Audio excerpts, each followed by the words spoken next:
Uh,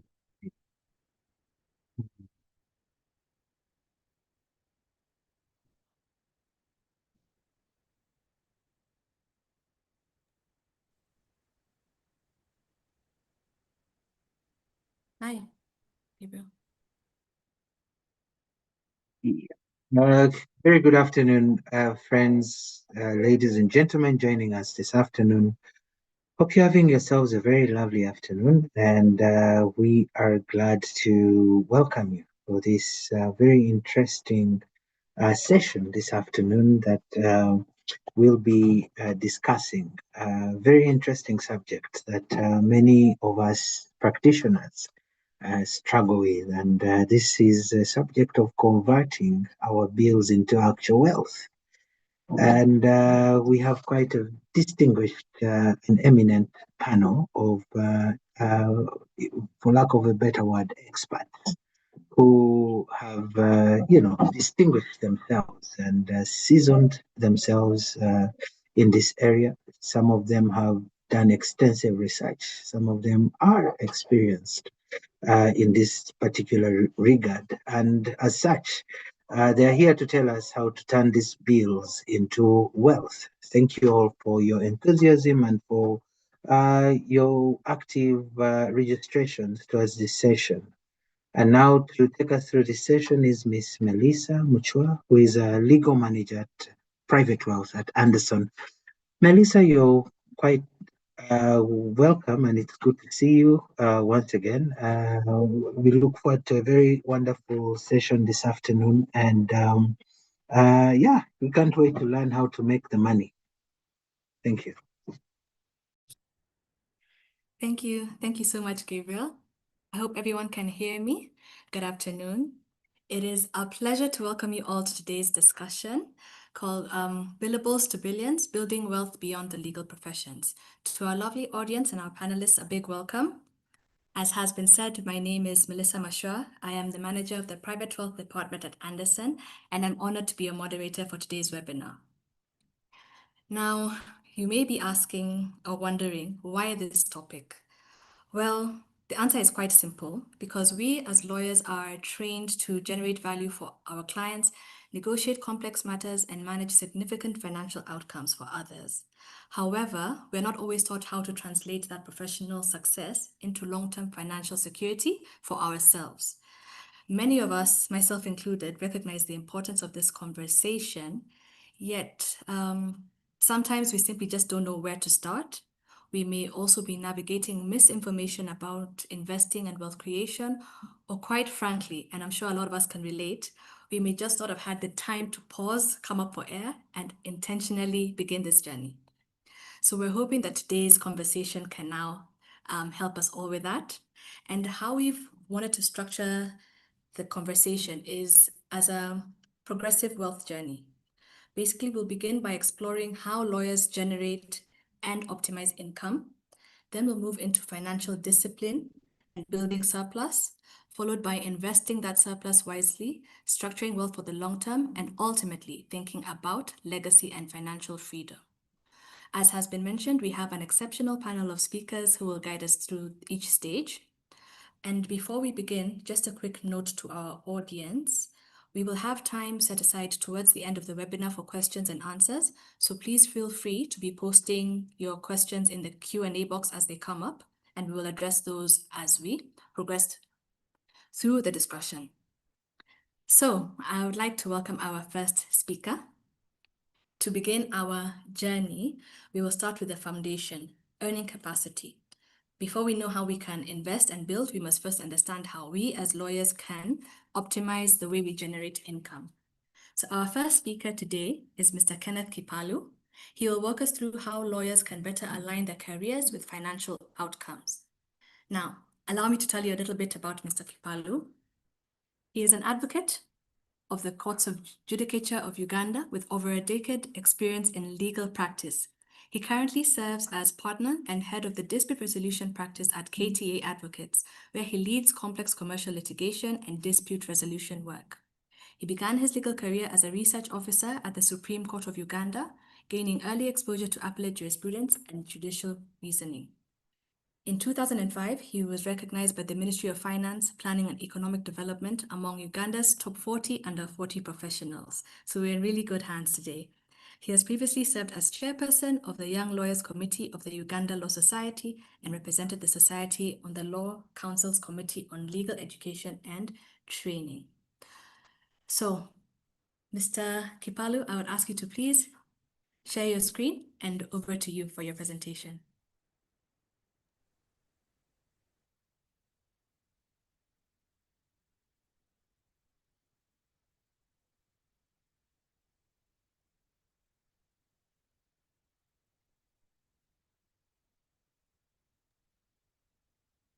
Thank you so much, Melissa. Please confirm you can hear me before I continue any further.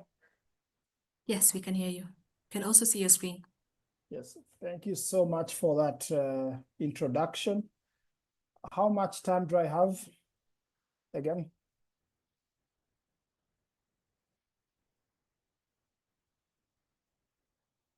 Melissa, can you hear me? Hi, yes, you have 15 minutes.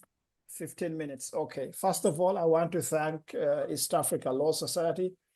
I want to thank Gabriel Achaya for reaching out to me and considering me as a person that should be in position to share some of the thoughts I have on this matter. Thank you so much, Melissa, for the good moderation. I'll go right into it in order not to take so much time. I salute all the panelists that are with me here this afternoon to share some of our insights that we have gathered through experience on the matter at hand. As already stated by Melissa, I am an advocate and a partner at KTA Advocates, and I head the dispute resolution practice. The only thing I have known in life since I started working is being a lawyer. I have not done anything else with my professional life. The wealth that I've been able to build, the wealth that I look forward to building is going to be entirely either from my legal career or from my legal knowledge. The topic, therefore, we are discussing today is quite pertinent for me. From billables to billions, some felt that perhaps the theme was stated in a very hyperbolic language, but I think the message is clear. How you can build sustainable wealth through the legal profession. I think really that is... Mr. Kipalu, I am so sorry to interrupt. We're getting some feedback from the audience that the volume is a bit low. So perhaps you could please try adding the volume or speaking up just a tiny bit. Thank you. All right. So thank you so much. I'll try to be a bit more audible. Like I was saying, to me, this is a topic that's close to my heart because all my professional life, I have been a lawyer. The only thing I hope to pay my bills at home for now and in the near future is the legal profession. Therefore, while I believe that the theme may have been set in very hyperbolic language of from billables to billions, I think the point really is how can we build sustainable wealth with the legal profession? How can the legal profession that we spend so much time trying to master also provide for our pockets? And I think I started out by informing you that I started out as a research officer. Now, mind you that as a research officer in the Supreme Court, you are earning about $100 per month. Now, for a lawyer who is just starting out, I'm not sure $100 per month can really take care of anything in your life. But when I was applying for that job, I recall what the secretary to the judiciary told me when I asked him about pay. He said that, you know, you need to forget what you are going to earn and gain mastery. Gain mastery. To him, that is the beginning point of any professional that is going to make it big in the profession. It's not true that you're going to get, yes, there are some outliers out there, but it's not true that you can get out of the profession and on your day one, you're driving a Porsche Mercedes Benz. It's not just possible. Yeah, you need to rise through the ranks. You need to be patient. You need to gain mastery. And I think really without the mastery, the billables will never turn into billions. Without you putting in the hours, without you doing the necessary research you have to do, without you perfecting the craft, you can't convince anybody, you know. So I think that's the first lesson I learned as an advocate: gain mastery. Whether you're in litigation like I am, whether you're in corporate, whether you're in tax law, you must gain mastery and be respected in that field, you know, even by your colleagues and contemporaries, as a sound mind. Yeah. But that's not all. Once you have gained mastery, there must be purpose to your practice. For example, at KTA Advocates, we do not take on a matter simply because of how much money it's going to pay us. By the time we take on a matter, we must be sure that we are going to resolve the client's dispute. If we cannot resolve a client's problem, it does not matter how many billions he's going to pay us. We are not going to take that money because there will be no purpose to it. There will be no fulfillment to that earning. It will all look like you've just fleeced off a client. So you must earn your money, and you earn your money by meeting the purpose for which you set out to practice. At KTA, I'll speak from my own experience at the law firm, is that we, especially in the dispute resolution department, we impact lives through resolving disputes. You do not come to us. If you want to litigate a matter, we are not your law firm. If all you want is to litigate, we are not your law firm. If you simply want to argue over known legal positions, we are not the law firm for you. You come to us when you have a problem that you want solved. And that is why we exist. You have a problem and you want it resolved. You know, we only go to court as a matter of last resort. And when we go to court, we have a legitimate point we are putting forward. We are not trying to avoid our duties and responsibilities. Once a client has a duty that he rightfully owes the other party, I am not going to waste my time in court simply because there is a disbursement that I'm going to bill the client. No, that is not the purpose of our practice. So really defining what your practice is going to be, setting out the purpose of your practice. Melissa, you're not going to come to me and say, you know what, I am having this issue and I need your advice. And I'm going to be like, let's go to court straightforward. No. We must find a way in which we can resolve that dispute, if we can negotiate with the other party, if we can mediate with the other party. Because at the end of the day, our lives are interconnected. You know, you do not want to resolve a problem by creating conflict, unless really it is the last resort. There's nothing more you can do. That's when we go to court. You know, that's when we can go the adversarial route. But ultimately, the core purpose is to resolve the dispute. And if we cannot resolve your dispute, if we make a professional judgment that even going to court will not solve your problem, we are not going to take on your money.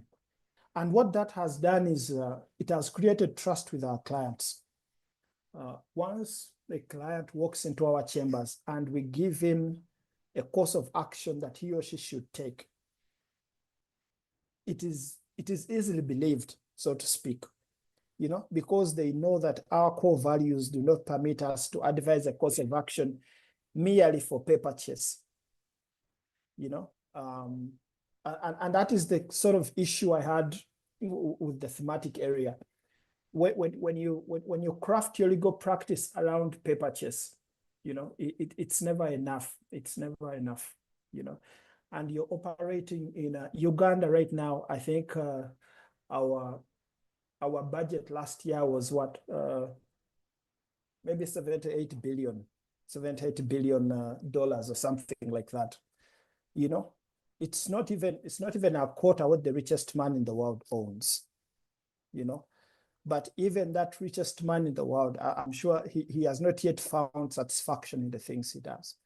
So there is no end to money, but if you define your practice with purpose, there is satisfaction, and what you get will be enough to walk you through life. Then diligence. I spoke of.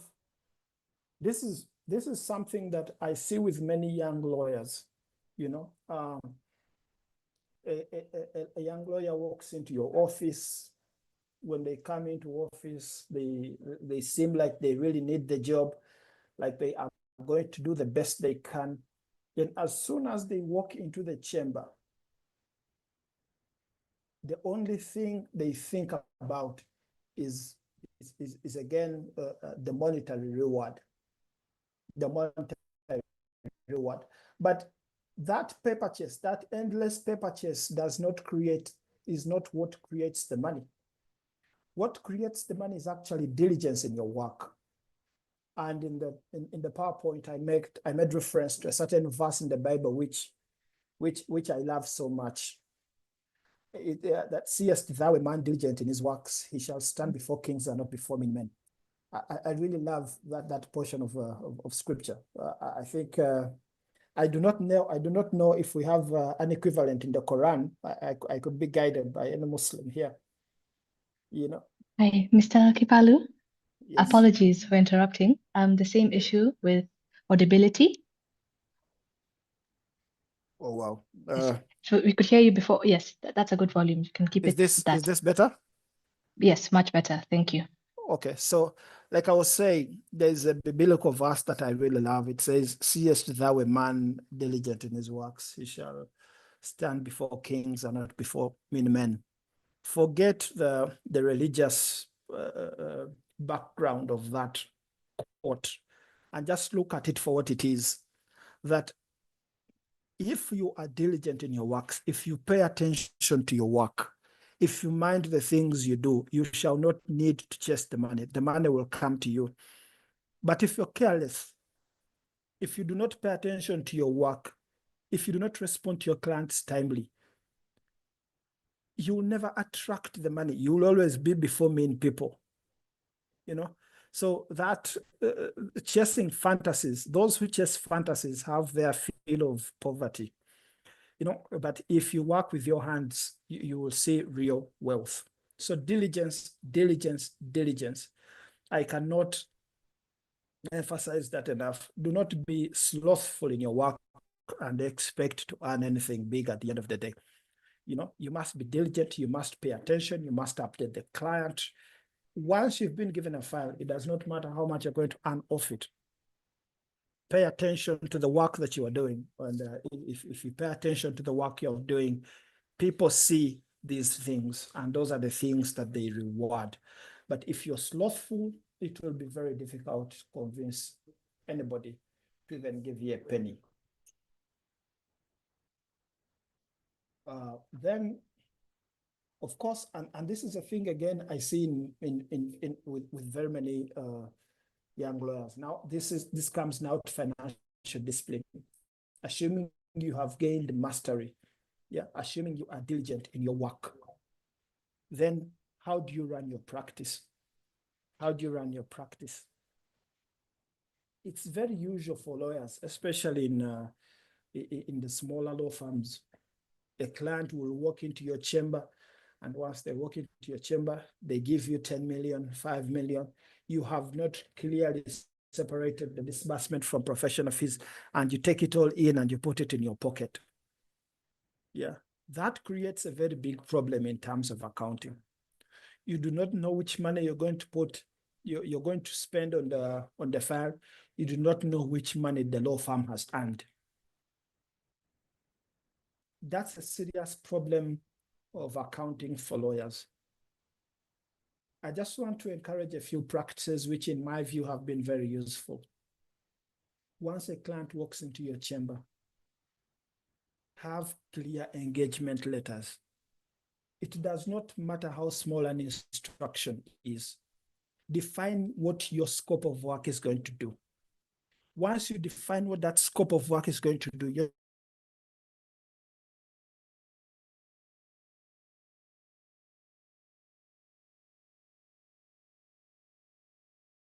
define what your professional fee is going to be, and clearly define the disbursement column. So once the disbursement column is used up, then you can always ask for more money from the client, of course, after providing the client with a utilization report. And then, of course, every file should have a separate tracker. Should have a separate tracker where you track what you have done and the actual expenditure you have expended on this particular file. And that is why you track also the time value of money. Time value of money. So you find yourself, you get a file in, let's say, 2026, March 2026. They pay you maybe 15 million Uganda shillings, or maybe they pay you $5,000 to work on a file. 5 years down the road, you are still handling the same file. Does that make financial sense? Are you really working? My own view has been that, look here, it does not make economic sense for a file to be on your desk for 6 years, 5 years, and you earned off it, 6 years ago. That doesn't make financial sense. And whatever it is, you must keep a tracker of the expenses and also track the time value of that particular file. If a file has stayed in the backlog for far too long, you need to reassess it with the client and see if there is need for more payment to be made on it, or there's need to explore other dispute resolution mechanisms other than court. And very importantly, your professional relationships.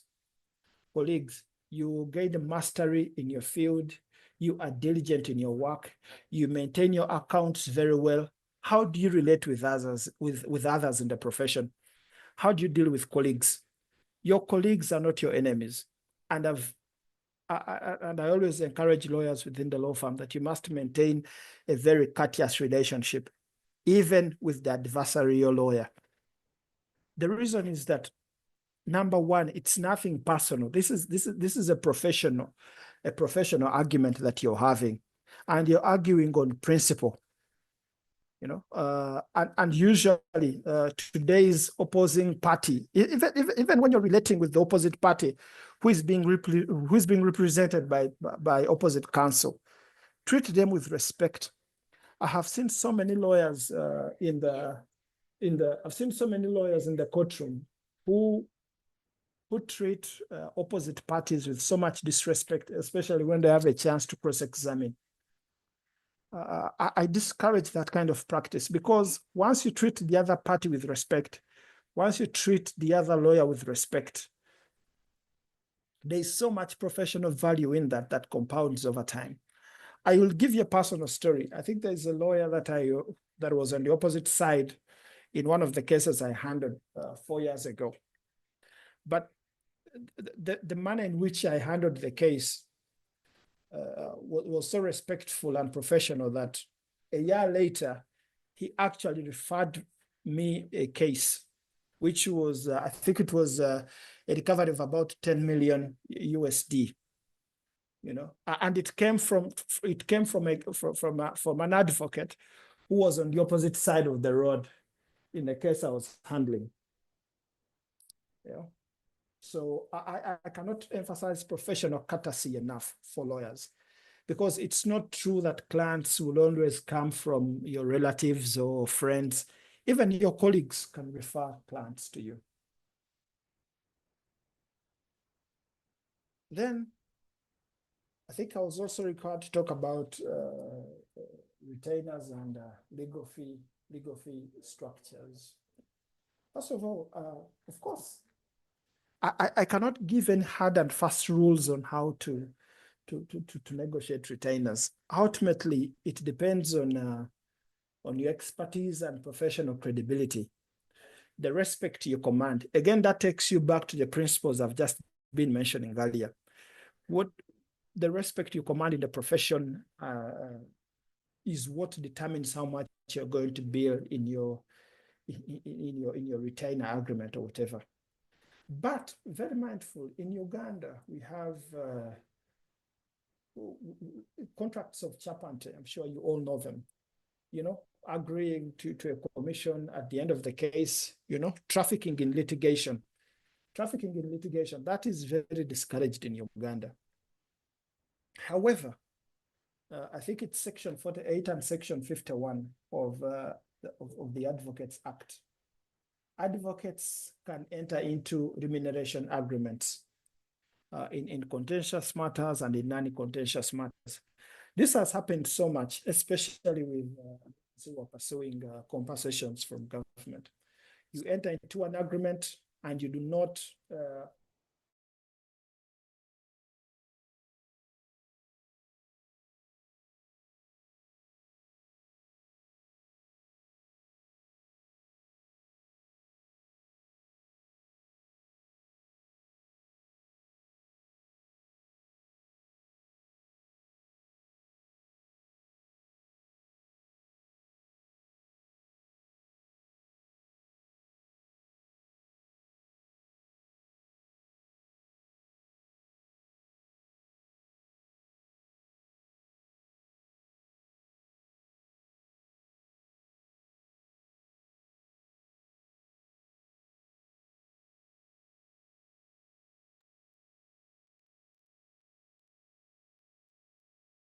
Hi, everyone.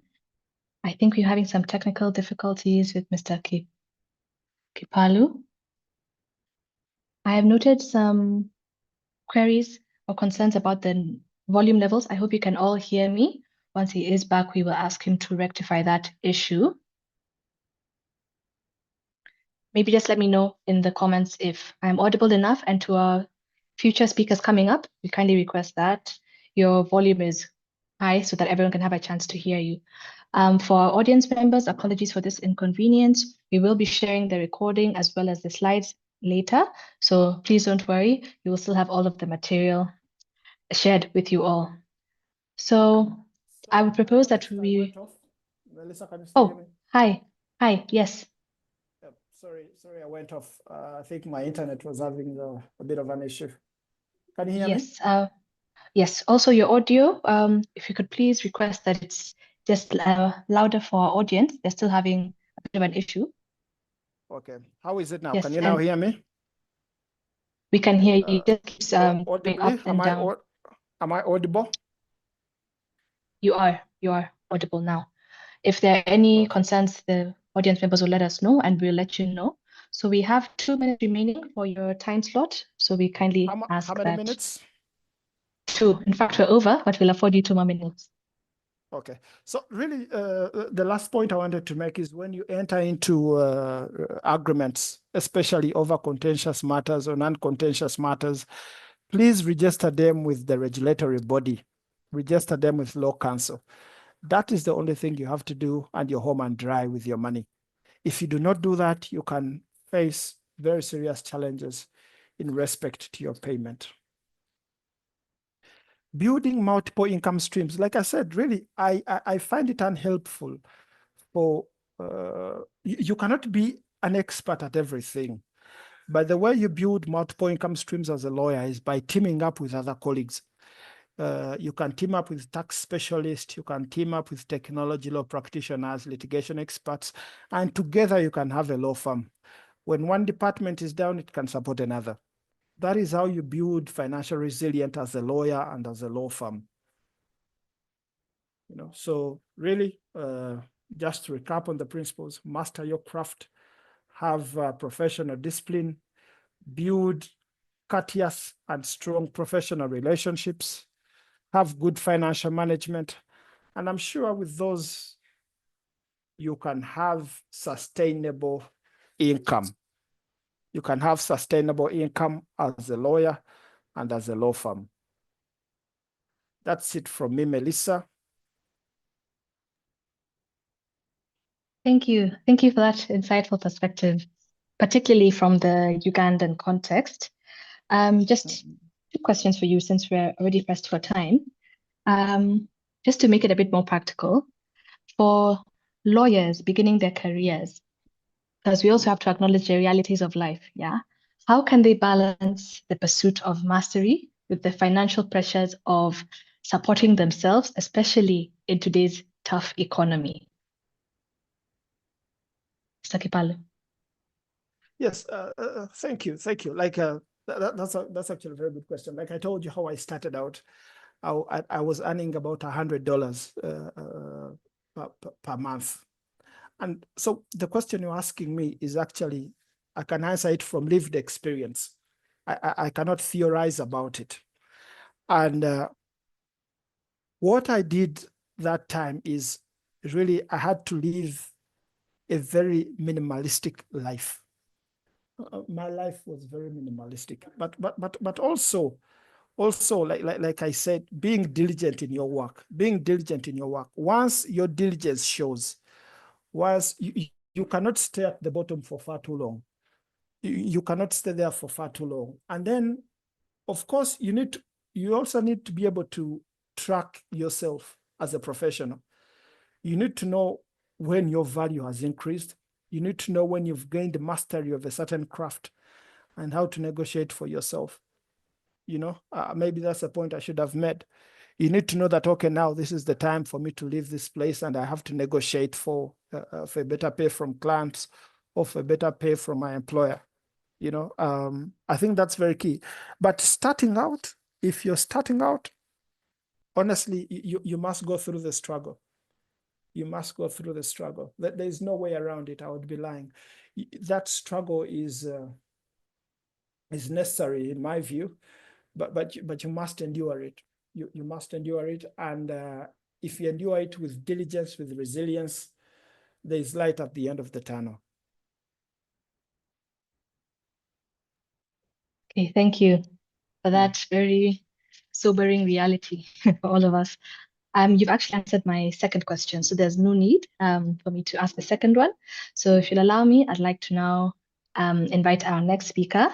And in doing so, I'm going to bring the conversation closer to home, being Kenya. We are going to have Mr. Alakonya Zakayo come in. He will guide us through the next stage of our wealth journey, which is converting income into actual wealth. So allow me to introduce Mr. Alakonya with his bio. So Mr. Alakonya is the founding and managing partner of Alakonya Law LLP. He has 8 years post-admission experience. He has a postgraduate diploma from the Kenya School of Law, ongoing LLM in intellectual property and ICT law, and holds a member of the Chartered Institute of Arbitrators qualification with the Chartered Institute of Arbitrators. He is an accredited legal and compliance auditor for listed companies by the Law Society of Kenya and the Capital Markets Authority. At Alakonya Law, he leads the corporate commercial department, and the firm was the first runners-up in last year's Nairobi Legal Awards. Welcome, Mr. Alakonya. Thank you so much, Melissa. Please confirm if you can hear me and see me. Yes, very well. All right. Thank you. Thank you for this opportunity to share a bit briefly a few thoughts on building a strong financial foundation from billable to billions. And thank you because I think it's a very timely conversation. Melissa and Gabriel, I'd like to propose that in the next session, perhaps we invite those who have been there, done it, and actually built. I'll be sharing an experience from what I'm learning as a young business owner and founder, but also from the experiences I've had as a past employee. I have seen on the call we have Senior Counsel John Ohaga. I think he'll be very apt in talking about billions. Perhaps I can talk about billables. But in sharing my experience, I will underpin my presentation on two foundational principles about law. The jurisprudential underpinning of the legal sector, of law as it were, is that it was never originally designed to be a profit-making enterprise. It is a calling. It's perhaps one of the callings. I think from classical jurisprudence, there are three callings. That is that of medicine, priesthood, and law. And therefore, when you look at the Roman practice, legal services were rendered on a pro bono basis. And argument has it that the reason why our robes have a hanging coat at the back is because as lawyers would present their cases in the courtyards, the public will generally drop coins or their payments or whatever, or harvests there, so that then it is a form of appreciation.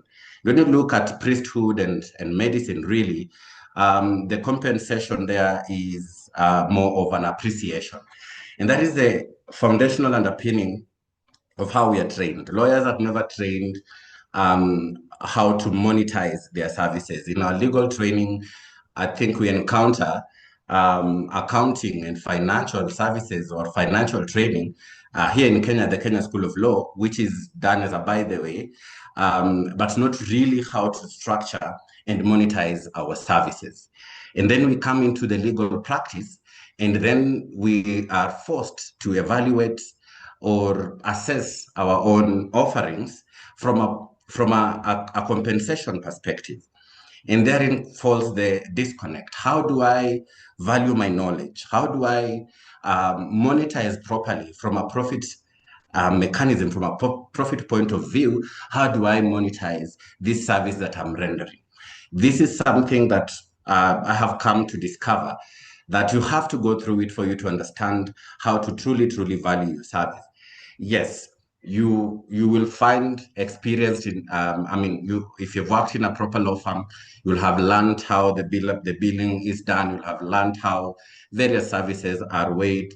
When you look at the advocate remuneration order, you will know how various services are billed, and learn how to assess your own services. The challenge we have today is not the inability to earn, is the ability or lack of it thereof of making sense of what we are earning. High income when unmanaged does not automatically translate into stability, so that without systems, even strong earnings can produce anxiety rather than security. And when we are discussing about this topic in terms of how do we convert the income, what we make from just being that monthly income that we are building into sustainable wealth, how do we monetize our services to make sense in the long run?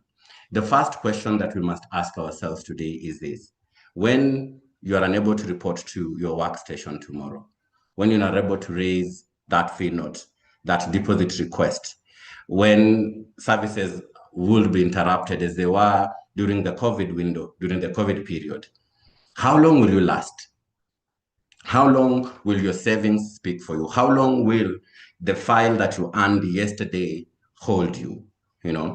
And I'll be speaking mostly from both as a business owner, as well as an employee, because I consider myself employed by this business. And there are two angles to this.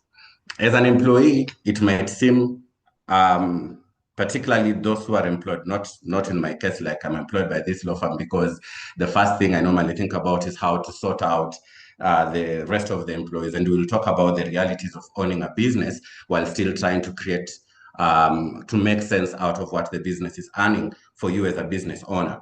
But as an employee who is on a predictable salary, most of the time you're grappling with whether or not what you're earning is enough. Yeah. But the question that you must constantly ask yourself is, when your services are interrupted, when you're no longer able to report to work, when you fall sick or are dismissed from employment, your contract is cancelled, how long will you last? Will you have 6 months, 2 months, 3 months? And if you cannot ascertain this, then you are in a crisis. For that business owner, the primary model of billing has always been the traditional billable hour, per hour billable. So that at all times you're defining your value according to how much time you can dedicate to the work, how much time you have to sit and actually do the work. So that while this model for long guarantees income, it is inherently limited by two factors, that is of time and energy. And we've seen a lot of these things coming up and presenting themselves through mental health issues, workload management, fatigue, and poor retention of employees, because we are consistently trying to milk as much time from our employees or from ourselves as we can so that we can earn more. And as competition increases and clients demand more value, reliance solely on time-based billing creates pressure rather than freedom. So that sustainable wealth requires moving beyond pure billable hours and having a more predictable cash flow, structured retainers, as I should be speaking to them later on, asset ownership, and disciplined capital allocation. And our other presenters will be talking about how to diversify what you're earning and reinvest them in other earning models. So that colleagues, as we continue to explore what we are earning and trying to make sense of it at the end of it so that it is making more sense from a wealth perspective, we must understand how is it that we're valuing our time. Now, that is point one. Now, once we have made this income and once we have it, there is always the gray area of our personal finances and how we are separating them vis-a-vis all other needs. And in this case, I used business finances because as a business owner, when I was starting my law firm, I really struggled. For instance, I had one account and a client will pay into that account and I will use that account to pay rent, to pay everything. And then at the end of the month, I still find myself exposed. But as the business grows, it continues to demand for structures. It continues to demand for inbuilt mechanisms that allow you to separate your personal expenses with other demands. But for a person employed or in regular employment, how do you separate your income with all other demands? How have you structured your living expenses vis-a-vis the need for you to continuously invest? I will want to take a bet and say that across the East African community, the legal profession still struggles with the question of retirement benefits, and very few businesses or law firms give permanent and pensionable contracts. And even fewer organizations these days are moving away from permanent and pensionable. So that more and more, as you continue to age in this profession, the reality that you're facing is that you continue to be exposed, because when that salary stops trickling in and you have not had any retirement savings or pension schemes that you have been part of, then you will be significantly exposed. It is important to create a system that allows for liquidity, so that whenever payments are delayed or your financial income structure is tested, you will be able to survive. Maintaining 6 to 12 months operating expenses for those who run businesses, and also for life and personal expenses, creates and gives you a system of stability. So that liquidity, and from a business perspective, really gives you a strong psychological advantage in negotiating how you bill, and also giving you patience in how you assess your investment options, allowing you to arrive in strategic decision making. So that it is impossible. It is important that whatever little it is that you're earning must be able to answer to certain block compartments of your life. Operations and lifestyle, liquidity reserves, that is your rainy day situation. Long-term investments, as shall be highlighted by other panelists, and other opportunities that you are seeing exist in the market. What those who have made it will tell you, and this for me is purely from reading, not that I have made it, they will tell you that they never woke up one morning and earned their billions, but they have built it slowly through consistent and deliberate decisions through their lives. So that we must dissociate ourselves from the idea that one day we shall convert one fee note into a life-changing opportunity. Yes, there are those life-changing opportunities that show up in cases that we handle, but the way the legal profession is designed is that you must bid your time, as the previous speaker has spoken to this.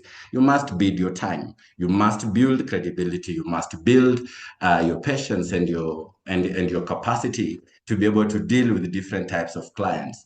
And it's only at that time that you can start earning the big money. But you cannot be trusted with the big if you've not made much of the small. So that when you talk about managing payments, and particularly for business owners and farm cash flows, a lot of the times when we get instructions from our clients, we see a big payday. And this is something that I struggled with initially. The first file comes in, you will bill your deposit, you will get started. Then another file will come in, again, you'll bill your deposit and get started on the work. Then another file will come in, then you'll bill your deposit and get started on the work. Over time, without a proper system, you realize that you have been moving on to new clients as you leave these other uncollected fees behind. And why I speak of systems within practice, within the practice environment, and particularly for business owners, is simply because as a business owner, there's only so much you can do. When you are small, you will be the accountant, you will be the HR, you will be the banker, you will be the sweeper, you will be the clerk. That is okay when you're small. But as you grow, you must appreciate your appetite for growth, and realize that if you want to grow, then growth follows systems. So that there must be a clear system of cash flow management. There must be a clear system of collections. There must be a clear system of accountability on what you have collected. So that once you collect the payments that you have, then you're able to manage your cash flow, and you're able to predict your expense areas. A practice may appear profitable on paper, but fail due to poor timing of inflows and outflows. So that you are so busy, but yet one file is carrying other 100 files. And this is a question that we must actually sit and analyze. The previous speaker spoke to the question of particularly the litigation department.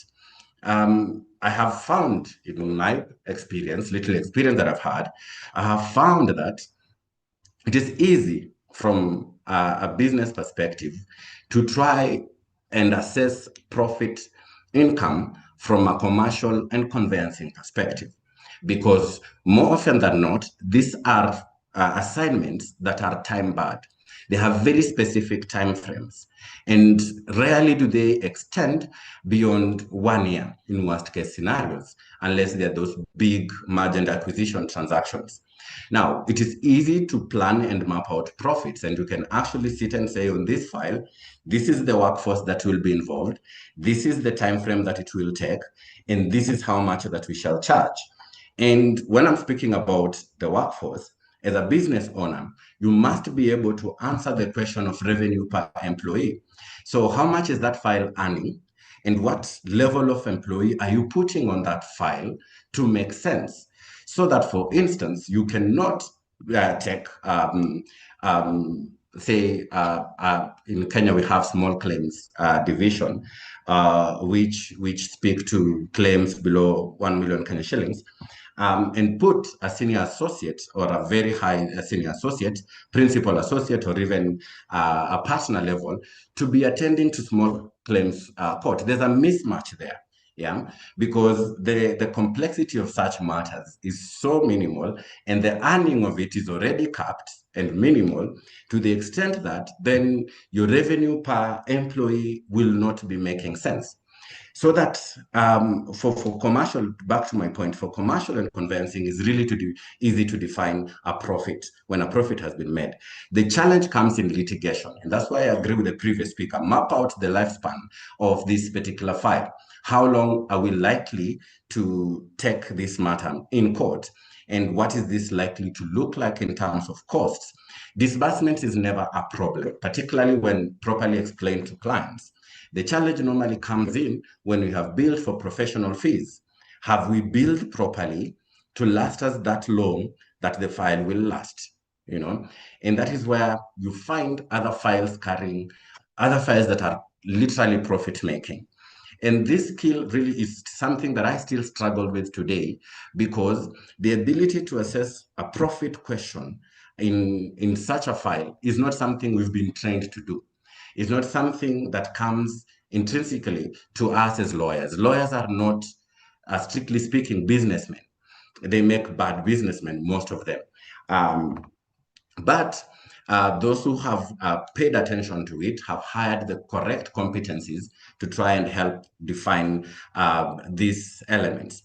So that some of the that we have employed in order to be able to try and define these questions is the question of defining it from upfront deposits as well as retainers, and milestone billing, particularly for files that are going to take so long. And this is what we employ in litigation, that we must have milestone billing so that each milestone must attract a billing point. This keeps you true and honest to your client, as well as allows the business to continue earning without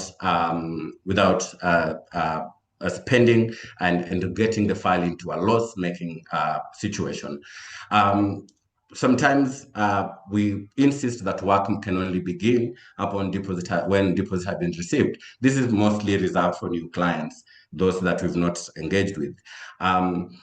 There's a question of whether or not you want to charge interest on overdue invoices. Now, this question could be adversarial and could lead to you losing that particular client, but you must define how much are we dealing with and what is that relationship worth.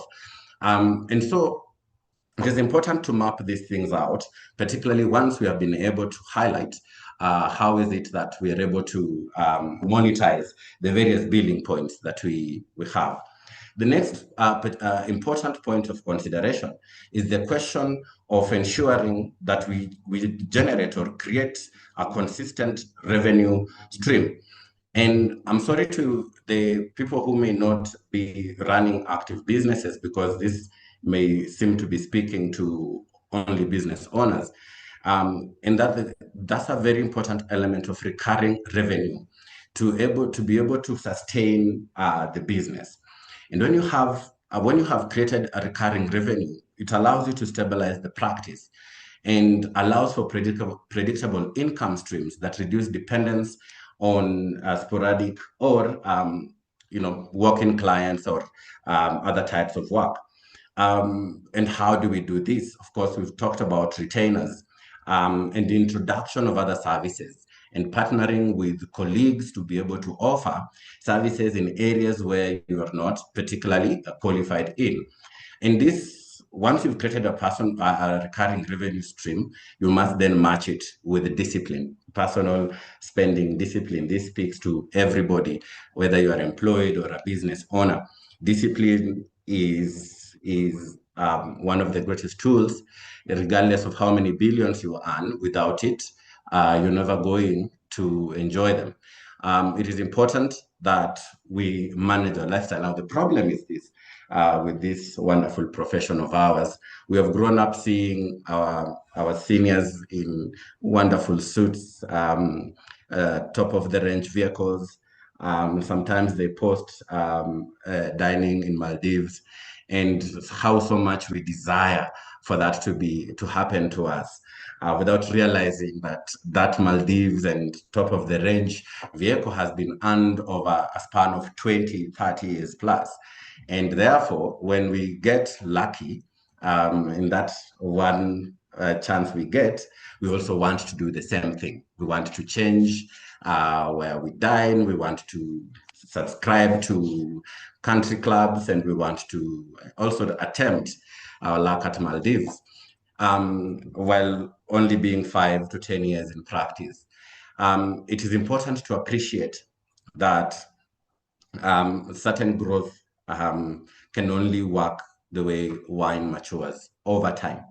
And being patient and building the skill and building a strong income base to allow you to generate wealth is a critical tool that we must pay attention to. And a greater part of this driving engine is the discipline of it all. We will earn what we can earn, we will build what we can build, and we will get these clients who can pay it.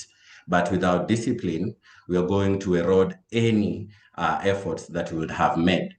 As I wind down on this particular topic, it is important to achieve to put a structure throughout our life, our lifespan, and know that there is no separation between our professional life and our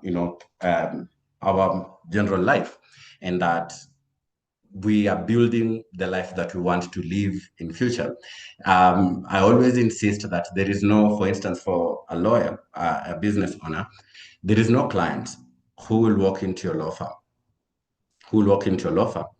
and tell you that, while I don't know you and if you've never handled my work, I have a $10 billion transaction that I want you to handle for me. That will never happen.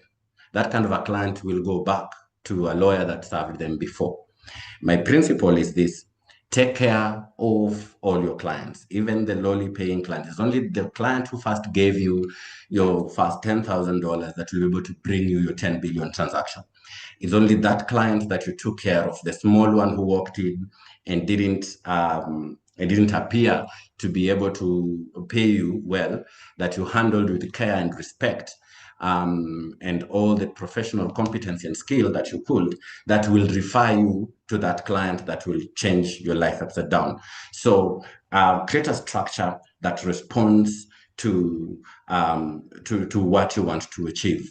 As a business owner, one of the mistakes that we make is that we live for so long without paying ourselves salaries. Yeah. So our income is sporadic, is unpredictable. And most of the time we live by pulling out. Whenever we have a big pay, we get something lump sum and then we sort it out. But it's important, as I've learned, to formalize a structured salary model. Even for you as a business owner, no matter how small, as long as that business cannot pay you a salary, it may not be a business at all. It will be just a business on paper. It's important to continuously create a reserve, and it's important to convert a defined portion of income into assets. And this works all the way, both ways, for business owners as well as for people in regular employment. Lawyers are trained to draft agreements, structure transactions, protect capital for others. It is important that we apply the same discipline internally, and be able to build a professional life that speaks to financial responsibility. A strong financial foundation is not a luxury reserved for the ultra wealthy. Like I've indicated, it is built over time. It is built with the discipline of the little to allow it to multiply to more. It is important to be deliberate, be structured, and be able to create an achievable plan that we can follow throughout. Melissa, I believe my time may be up, and I'll want to stop there. Thank you. Thank you so much for that. I think it's very clear that we as lawyers do need structure. Really quickly, just one question for you, Mr. Alakonya. When speaking about fees, of course, like here in Kenya, of course, we know our fees are regulated under the ARO, right? But that aside, many lawyers struggle when pricing their services confidently. So should there be, or what mindset shift do lawyers need to make when it comes to valuing their work? Thank you so much, Melissa. Very quickly, I struggled with this question, and I came to realize that it stemmed from a point of desperation, desperate to close that client, desperate to get across the line and say, I have a new client. So you find yourself forced in a situation where you underbill, or more commonly, criminally, undercut. And this is a question that even as a society back here in Kenya, I think is a real problem, undercutting. Recently, we participated in an expression of interest in a legal audit for a good, a reputable organization, really big. And looking at the scope of work, ordinarily such work would attract at least maybe 2.5 to 3 million Kenya shillings. And then you're told that the winning bid had around 650,000 Kenya shillings. You can't compete. The question is, one, on the part of the lawyer who bid 650,000 Kenya shillings, can they truly deliver? And if so, can they deliver quality work? Or are they going to be stuck when they realize the scope of work is too much and what they build is too little, and therefore they cannot deliver? In the long term, what happens is that they will have destroyed their own reputation as lawyers in this regard, and also ruined that client's ability to actually conduct a legal audit. For me, for all the lawyers in the building, value your work and know how to assess your skill set. Don't jump into any assignment without understanding the breadth and width of what it will demand of you. Of course, undercutting is a criminal offense, but we must be alive to the environment that we live in. It's extremely competitive. But that doesn't mean we compromise the quality of the work that we deliver.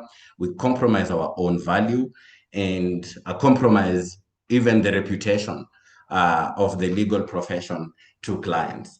And for me, the question is match your value to what you offer. Great, and very to the point. Thank you so much. To our panelists, if you do have a question, please remember to post it in the Q&A box, and we will address those questions towards the end of the webinar. Now, we would like to carry on in our financial journey.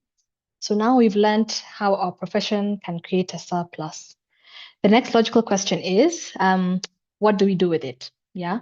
So our next speaker will help us understand how lawyers can transition from simply saving money to deploying capital strategically through investment.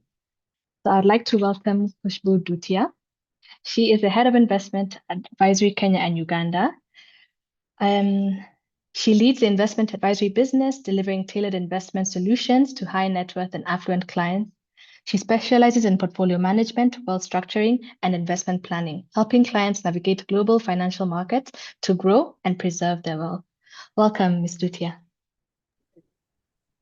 Thank you, Melissa. Can you hear me? And hoping the audience can hear me as well. Wouldn't mind somebody on the box to confirm that I am audible as I share my screen. All right, great. Wow, I'm just really listening to such interesting conversation from my panelists, just to understand, and I like the word discipline. Those of you who have maybe joined some of our webinars and been able to understand what we do emphasize on discipline quite a lot.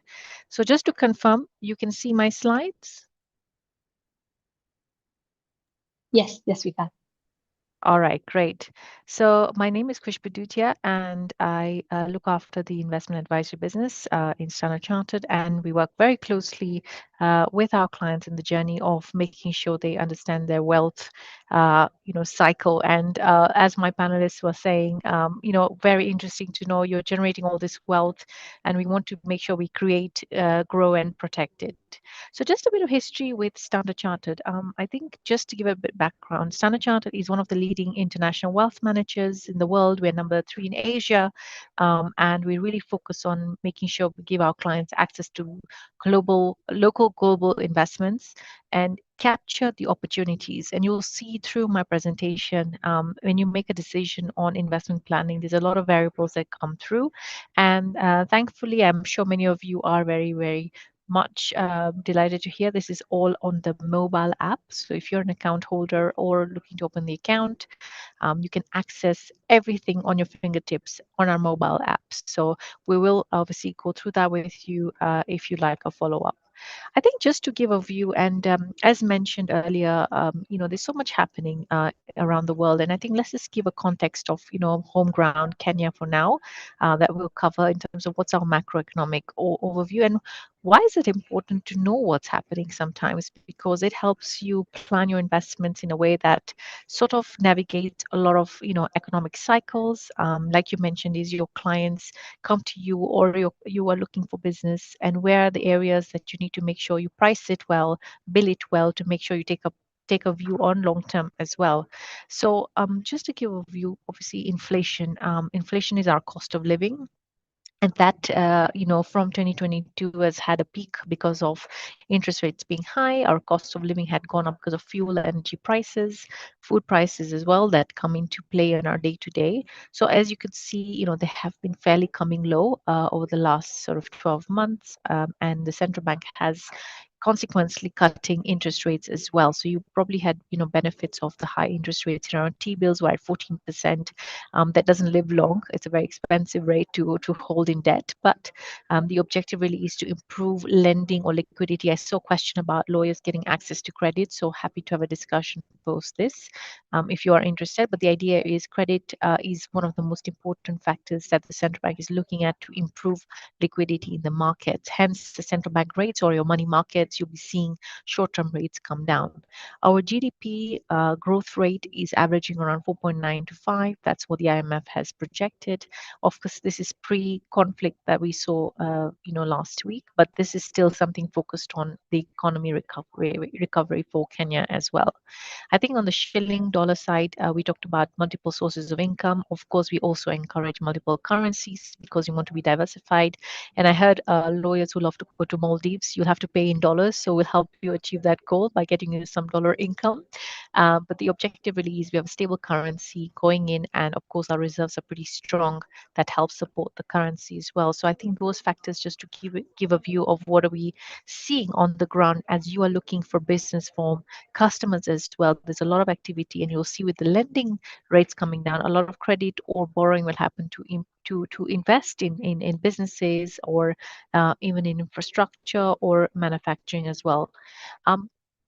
So moving from Kenya to global, just give a bit of perspective. What do? We do have sort of a lot of data. So I know lawyers love to read, but if you want to access our market research, it's on our website. I'll put the link there. It's open to everybody. It's free. I think learning and knowledge is important. So we don't want to restrict it to only our clients. We open it up to everybody. So if you're somebody who wants to understand the markets, we have a lot of papers we publish on our website, which will be useful in your time if you want to understand better. I think just to give a view, of course, when we open the outlook for 2026, we do publish this annually, monthly, weekly as well. So sort of dynamics would change if there is any major change on the outlook. What are we seeing? Are we seeing an interest rate cycle whereby we're coming off globally, where rates are coming down? And we can see, I know many of you may have tested out on stocks, your usual tech stocks. You've got S&P 500, you've got gold. Gold was the main conversation last year. We still like it as a commodity. see. So we look at building into portfolios which are well diversified, which have shares, bonds, lock-in income as well. A lot of our clients love to build passive income in foreign currency, looking around 8 to 10% on dollar to generate your cash flows and then build different opportunities that come with it. So we normally advise you to have a foundation portfolio, and I'll show you what that looks like, and then take opportunity as we see current macro situation that does play about. So I just want to highlight, because obviously it's the most current affairs going on, and what does that mean? And it's not new. We've had many wars previously, but this is just to give a view of when we look at scenarios. So right now in conflict, you're like, I'm an investor. Do I hold? Do I invest? What do I do? Never stop investing. Whatever is the event that is coming through globally, cycles happen, recession happens, inflation happens, wars happen, geopolitical risks happen. Excuse me. And the idea really is that where do we see areas? So we look at scenarios whereby, if we see a war, current war, we're seeing a 70% chance of this being sorted in the next few weeks. And when we see that, you see equities sort of correct, and it's a good time to enter the markets. We like gold as well, commodities, energy Question. as an area of, yes? Your slides are frozen. Maybe I can, some comments, sorry to interrupt. Yeah, which one are you seeing? Now's the time for your Oh, time. okay. All I can see right. all the comments, so sorry. I see. Okay, so I have moved quite forward. Just a minute. Thank you for doing that. Just a minute. Let me just quickly share.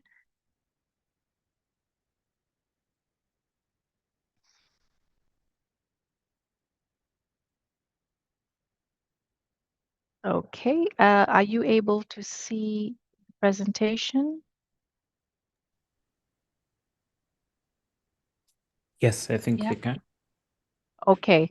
So I have moved past some of the slides. So maybe I'll just run through it. What do you see now? Do you see bar charts? Kenya Says Kenya macro. Okay, superb. So I'll move on because of time, but of course, happy to have a Q&A and bring them up later. So I think just to talk about, building, the slide now should be, how do you start building your wealth for generations? Do you see that?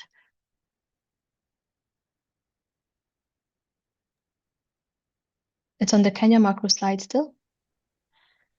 Yeah, I think there's a challenge with this screen. Just a moment. Sorry about that. Okay.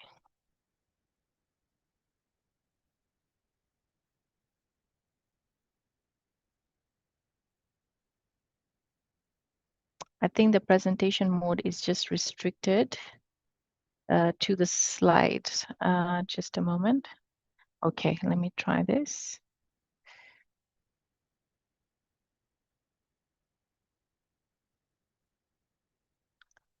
Okay. Right. Now we're here. Do you see this slide? How do you start building your wealth for generations? Yes. Okay. I'm going to change now. What's making the headlines? Is that fine?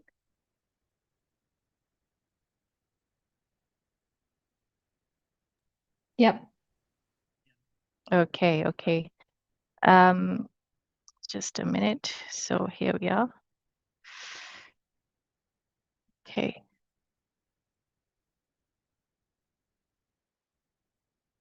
So what's making the headlines? I think when we look at the current macro situation, there's a study we did, and I think it'll be important as well for you guys when this applies to our clients in Kenya as well, is what do we see happening globally in terms of succession planning, governance as well, and looking at, technology coming to play as well.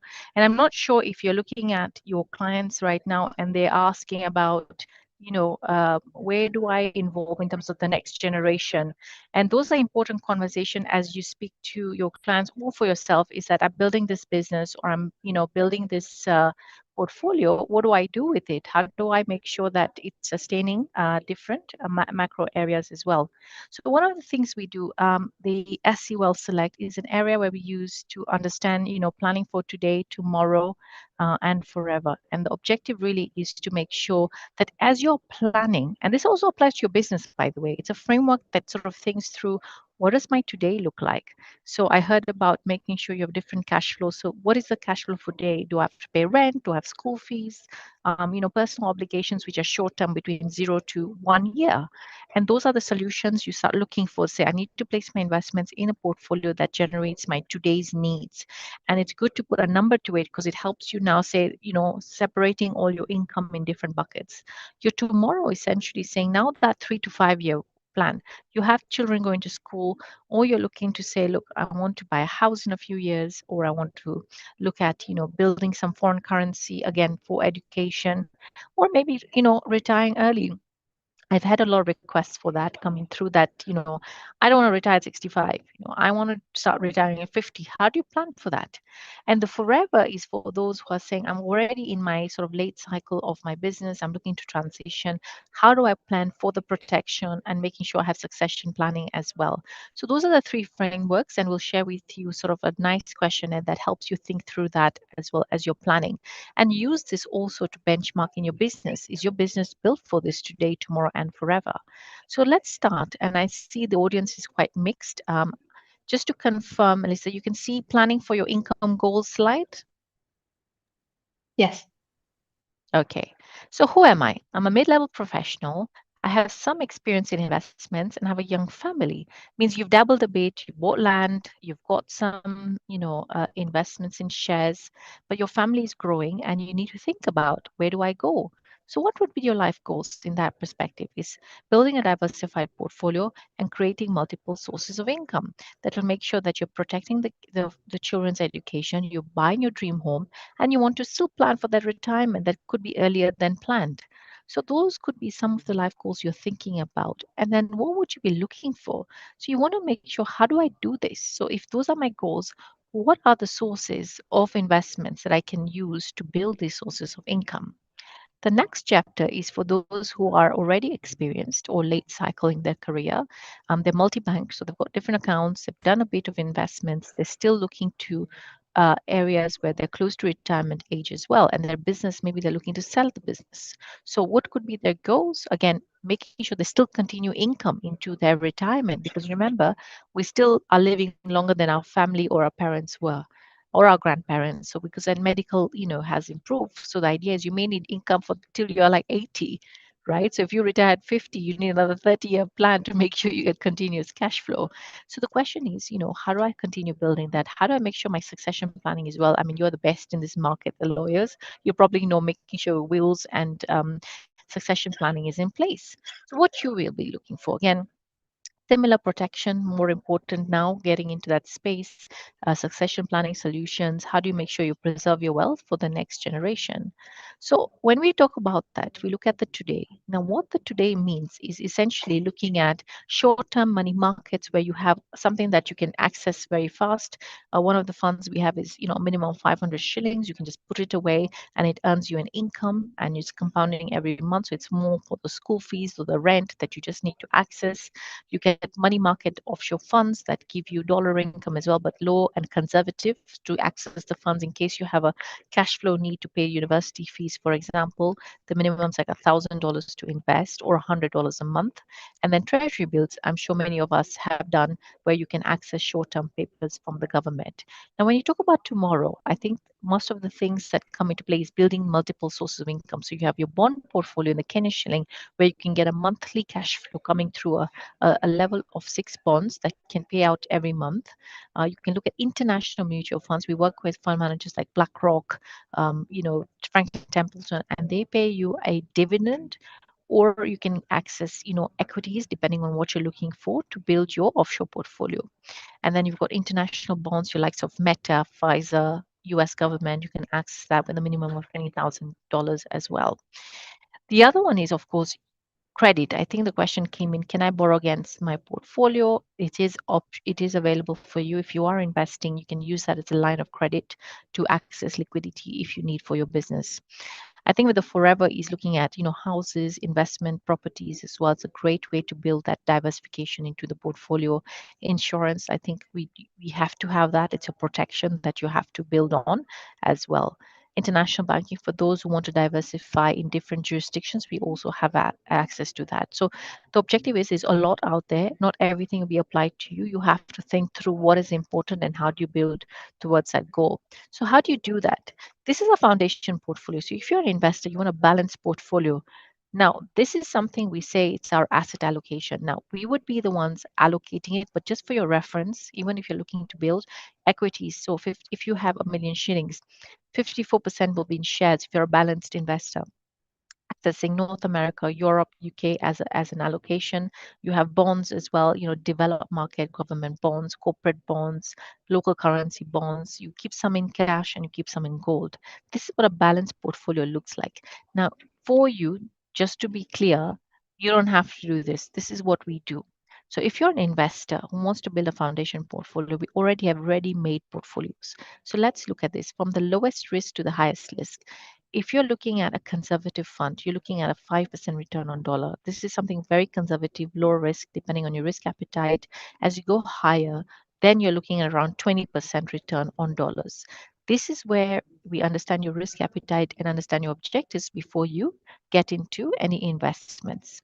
Now, one of the things was to show you the portfolio that we manage with that diversification has gone up 70% since 2022 for the growth investor. So the idea is, as long as you're an income investor, balanced investor, growth investor, you have options to diversify as well.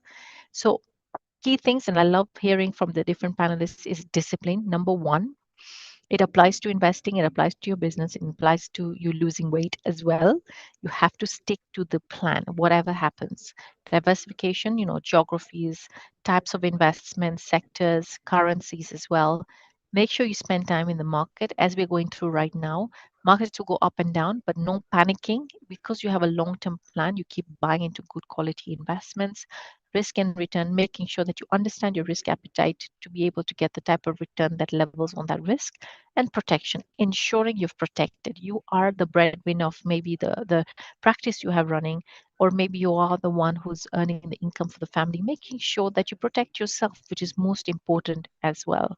So I think just to wrap up, you have access to all this on the mobile app. Happy to run through it with you. Market views, investment profile, you can do it on the mobile app, and then 24/7 access to your investment portfolio as well. For those of you who like learning, we have a lot of ways to listen. We have through Spotify, YouTube. You can also follow these, and I'll share that as well. And or email us on wealth.kenya@se.com. I'll stop here and hand over to Melissa. Thank you. Thank you so much for that. That was very interesting, and I'm sure we'll have some questions on that. A reminder to please put your questions in the Q&A box. A very quick question for you, Khushbu. So markets can, of course, feel intimidating for first-time investors. So other than discipline, what principles should guide professionals when deciding how much risk to take in their investment strategy? Risk is all subjective. So what we do is we go through a set of questions that will identify the level of risk you do. So I'll just give you context. When you're an investor, it's always good. Don't follow the crowd because somebody's risk will be different to yours. Understand. So our levels go from 1 to 6. 1 is risk averse, meaning just stick to deposits or savings. And 6 is very aggressive. Now, you would say, I want gold, I want crypto, for example, I want digital assets, but those are high risk investments. They can go up and down 20, 30%. I would say the determinant is not the risk, it's your objectives. For us, we'll go back to what is the objective of you investing? Return is one outcome, but what is the investment you're doing for? What is this wealth for? Right? Because you're growing wealth. Now, if you're trading, that's a different discussion. Trading is more active, but this is wealth creation. So I would say forget not only the risk, but understand your risk, but focus on the objectives that will help us determine what your goals are. Thank you. All right, thank you. Thank you very much for that, Khushbu. Right, so moving along on our journey.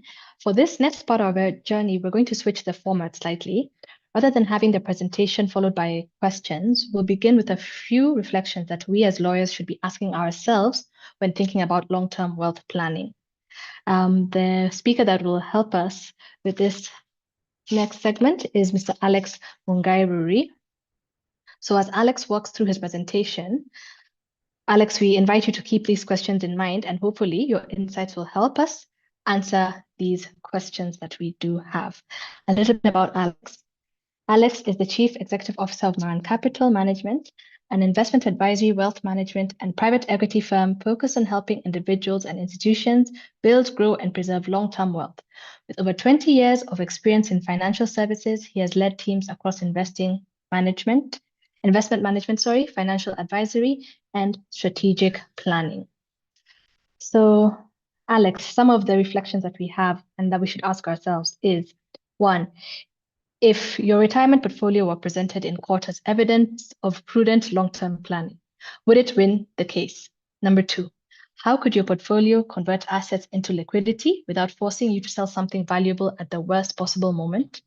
Three, is your portfolio generating real wealth or simply the illusion of growth?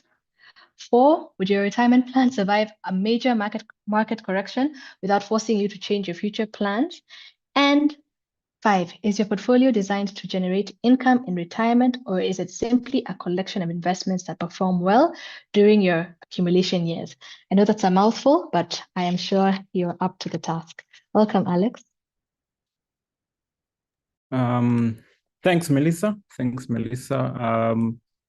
And let me start by getting to share my screen here. Hopefully, just a sec. Stop that share. Let me see here. Yeah, thanks, Melissa, for the questions. I thought it's good if we could just have those as some questions that can start or jog our thoughts, as it were, so that those who are here can reflect on the kind of things that one should, for purposes of just think about retirement, because it seems to always be coming at us, but we are not as prepared in most cases. And I will start by posing an interesting statement here. I've been in this industry maybe 25 years, so I've observed some things. It always seems like retirement comes as a surprise to most people. And maybe as a question you put there, the one of the things I wanted us to think about, since we are talking about retirement, and right at the back of that great presentation by Kushbu, question for everybody here, which we asked, and I will ask you again.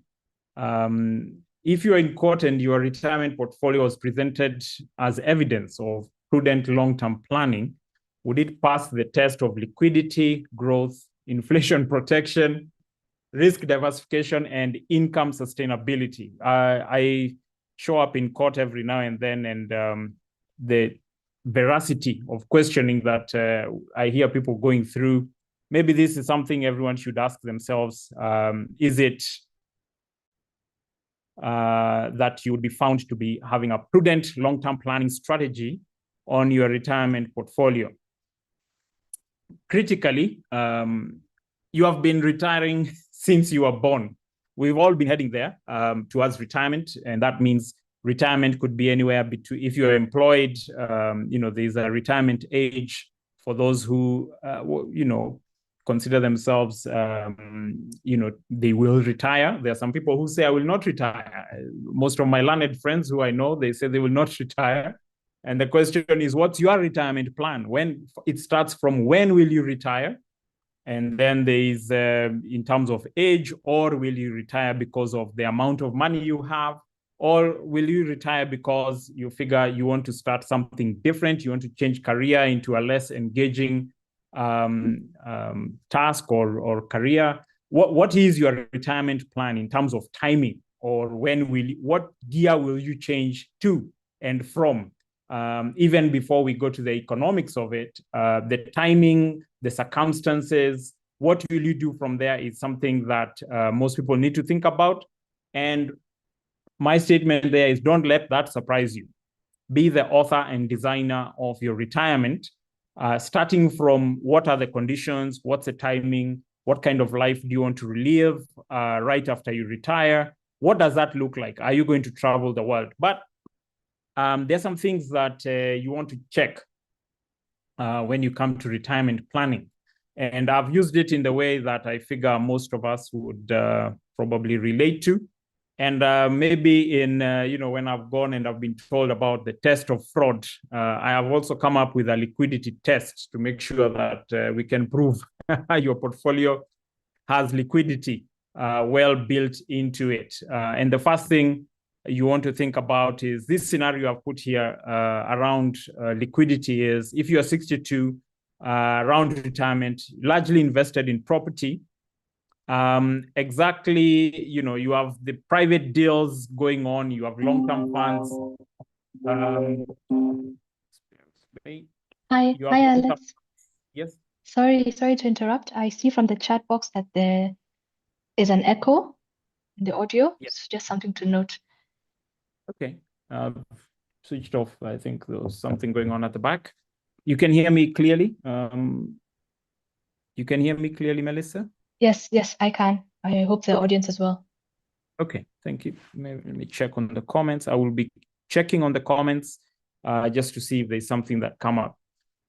So this is a scenario where you're 62, invested in property, you have private deals going on and long-term funds. And then you have a family emergency that requires $10,000 within the next 30 days, as a lot of us find. And the reason for Harambes, as often as it is, and you're in retirement.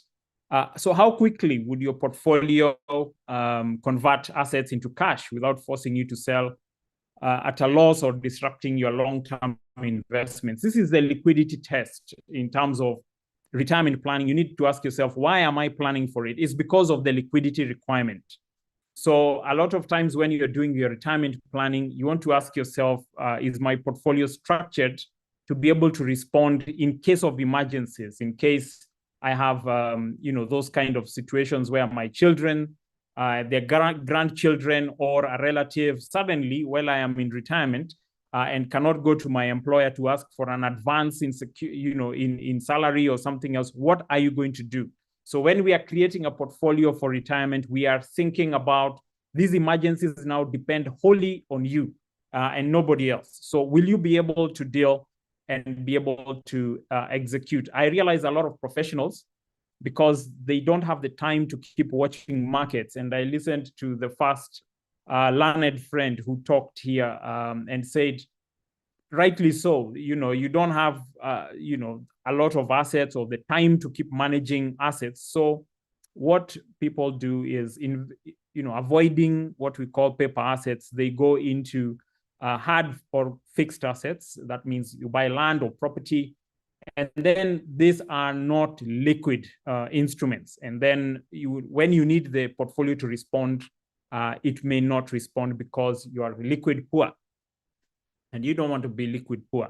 The next test that we are normally looking at for your retirement planning is, and I've used a scenario here for the inflation, and I've said your portfolio is growing at an average of, the markets, inflation is growing or accelerating at about 7 to 9% annually for the next decade. And the question is, if your portfolio is presented as evidence in court, would it prove that your capital is truly growing? Now, you've got to understand here that inflation could mean that you're having half a loaf of bread instead of the full bread you are investing to be eating in retirement. Or rather, you could be sitting in economy and you meant to be in first class for your holidays because you did not watch the growth of the tickets in the airline and kind of circumstances we find now. You might not afford that. So you will lose purchasing power if you're not growing your portfolio in a way that it's able to maintain its power. So the question here that you're trying to answer when you're doing your retirement planning is is the real return adjusted for inflation, preserving your wealth? And this is why, obviously, as a professional, we are keen to make that difference so that you're not just avoiding market cycles, but you are making decisions that also protect your portfolio from you sitting in situations where, we do a lot of what you call risk management. And some people want to go and live in the for example, the north wing of Nairobi Hospital section. Now you have retired and you're used to these comforts, and if you go to hospital to be checked, you do your annual check in the right place, or you go to the right golf club. But suddenly, the wipe out of wealth has happened because you did not inflation adjust. So you now cannot afford the lifestyle that you thought you should afford in retirement. Therefore, you're changing clubs, going to places that you don't want to be, sitting maybe in economy like you should be doing when you're in your initial years.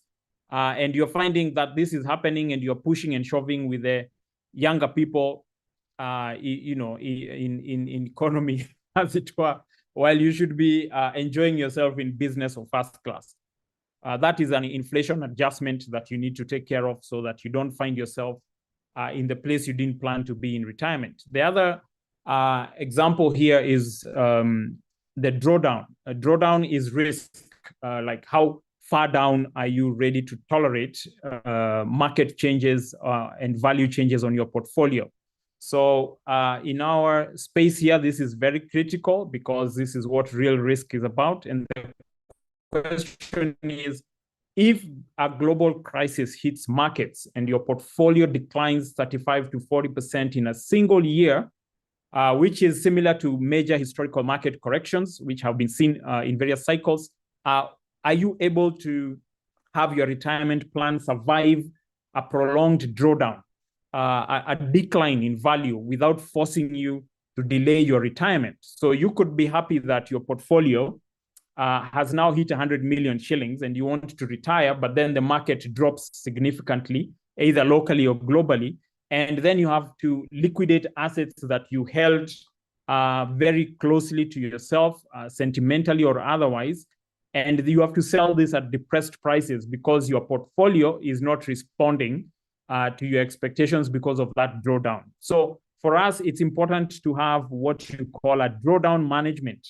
That means as you're growing older, as you're building your portfolio, we are looking at what risk is our clients going to take, what risk are we going to take given the age progression, and what diversification strategy do we take on over the period to make sure we don't have major drawdown when we need to be protecting assets. The next question obviously was around, jurisdiction risks. A lot of people, you are holding your portfolio concentrated in one country or region or currency. And to you, learned friends, of course, if a legal case involved a single jurisdiction with political, currency, and regulatory risk, would you advise your client to rely solely on one jurisdiction? And why would your personal wealth be structured differently? This means, does the law apply the same in various jurisdictions, or are you able to protect yourself by being in various jurisdictions? And this is the case for geographical diversification. You should ask yourself, should I hold all my assets in Kenya shilling, in euro, in dollar, or in Bitcoin? In which form and fashion should I hold my assets to ensure that I don't carry single country risk or single currency risk?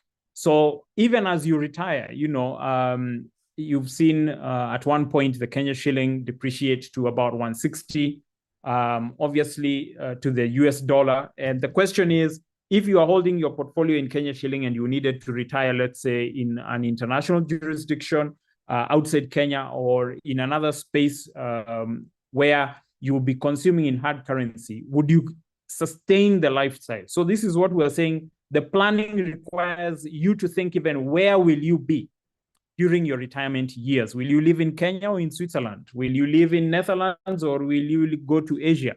So we want to think about your geographical diversification, because of single country risk, as well as the consumption. Where will you be consuming where will you spend your retirement, and do you have the assets? I have a lot of people who are enjoying time in Europe or during summer and moving to somewhere else. So is your currency portfolio going to respond as you expect?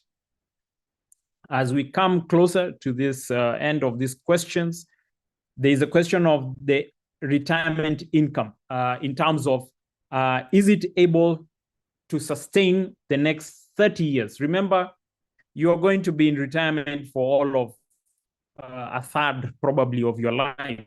So the first 30 years, you're growing and building yourself. The next 30 years, you're working hard to sustain the final 30 years. So during those final 30 years, will your portfolio be able to sustain your expectations for the 30 years? So is your portfolio, this is a question, is your portfolio structured like a sustainable income strategy, or like a collection of investments that will perform well when markets are rising? So you've got to think of your portfolio beyond when a single event is driving market performance. And you have to think of that sustainable income strategy. And this is why professional insights are very important. And in so I have put in there an insight saying shift from accumulation purely to income-focused predictive portfolio construction. Looking at how do I sustain a predictable income into the long term so that I can actually make decisions on income that I know. When you've gone to university and done 2 courses, you'd know the difference of this. One would be if you went and did accounting versus business finance. A lot of people are in accounting, just looking at how much do I have. Business finance looks at how much do I need for the future. So this predictive portfolio construction is looking at how much do we need and how do we ensure that will be assured in the future.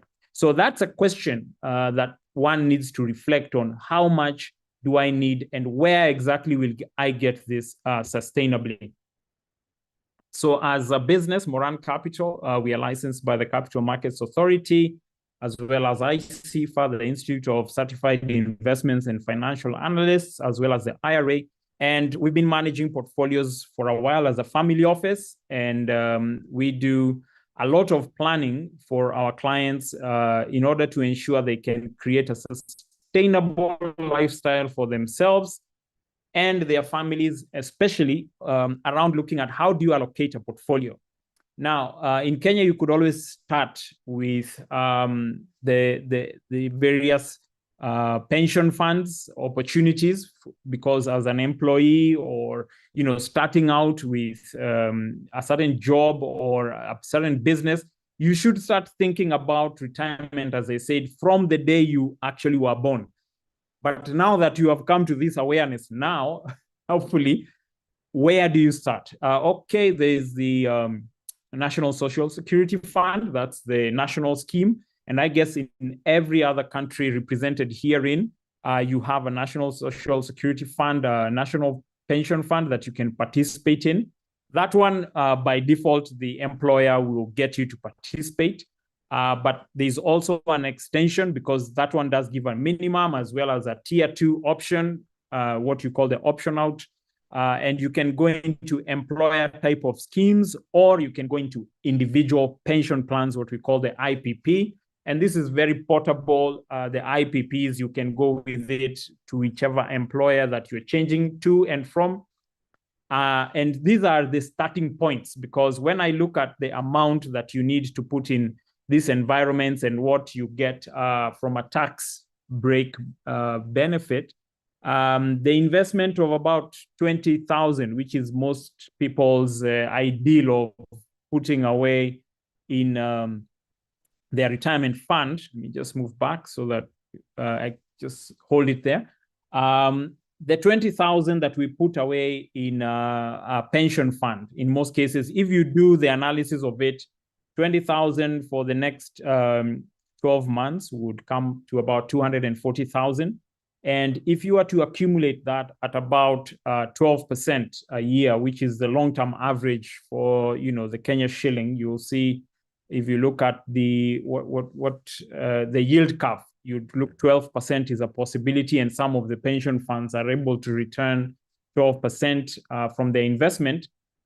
Investing that for a good period of the 35 years, you probably be employed since 25 years. If you start contributing at 25 years and you have 35 years to work, that's until round about 60, you should have built a portfolio of about 100 million or so shillings. Your contribution being about 8.4 million shillings. But the return on investment gives you a good portfolio of about 100 million shillings. Now, 100 million shillings, if you were to get that into an investment, one of the ones Kushbu was talking about, of the various that we can also tell you about, means that you'll be getting about 12 million shillings a year, or just short of 1 million shillings a year. So this means that you could actually have a good starting point if you didn't go too much into diversification. You could get a good pension scheme that is giving you a good yield, and therefore you are able to move quickly into sustaining your future. But is that enough? Given the crisis that happens around the world, and as you can see now with Iran, and I had the same statement with my previous colleague here, we have attacks, and these are just going to make things more expensive. It's good to estimate that 100 years ago, we had all these crises, and they keep changing things. They keep changing inflation. And the question is, how do I ensure that I'm building enough? And what do I do? So this is the strategy really around building the assets towards a good retirement portfolio. At this point, in the first 18 to 45 years, if you've realized that I do need to build my portfolio, the first thing is start now, start early. You are in the stage that the first presenter said, just realize it's going to be a lot of work, but you didn't know how long should I work.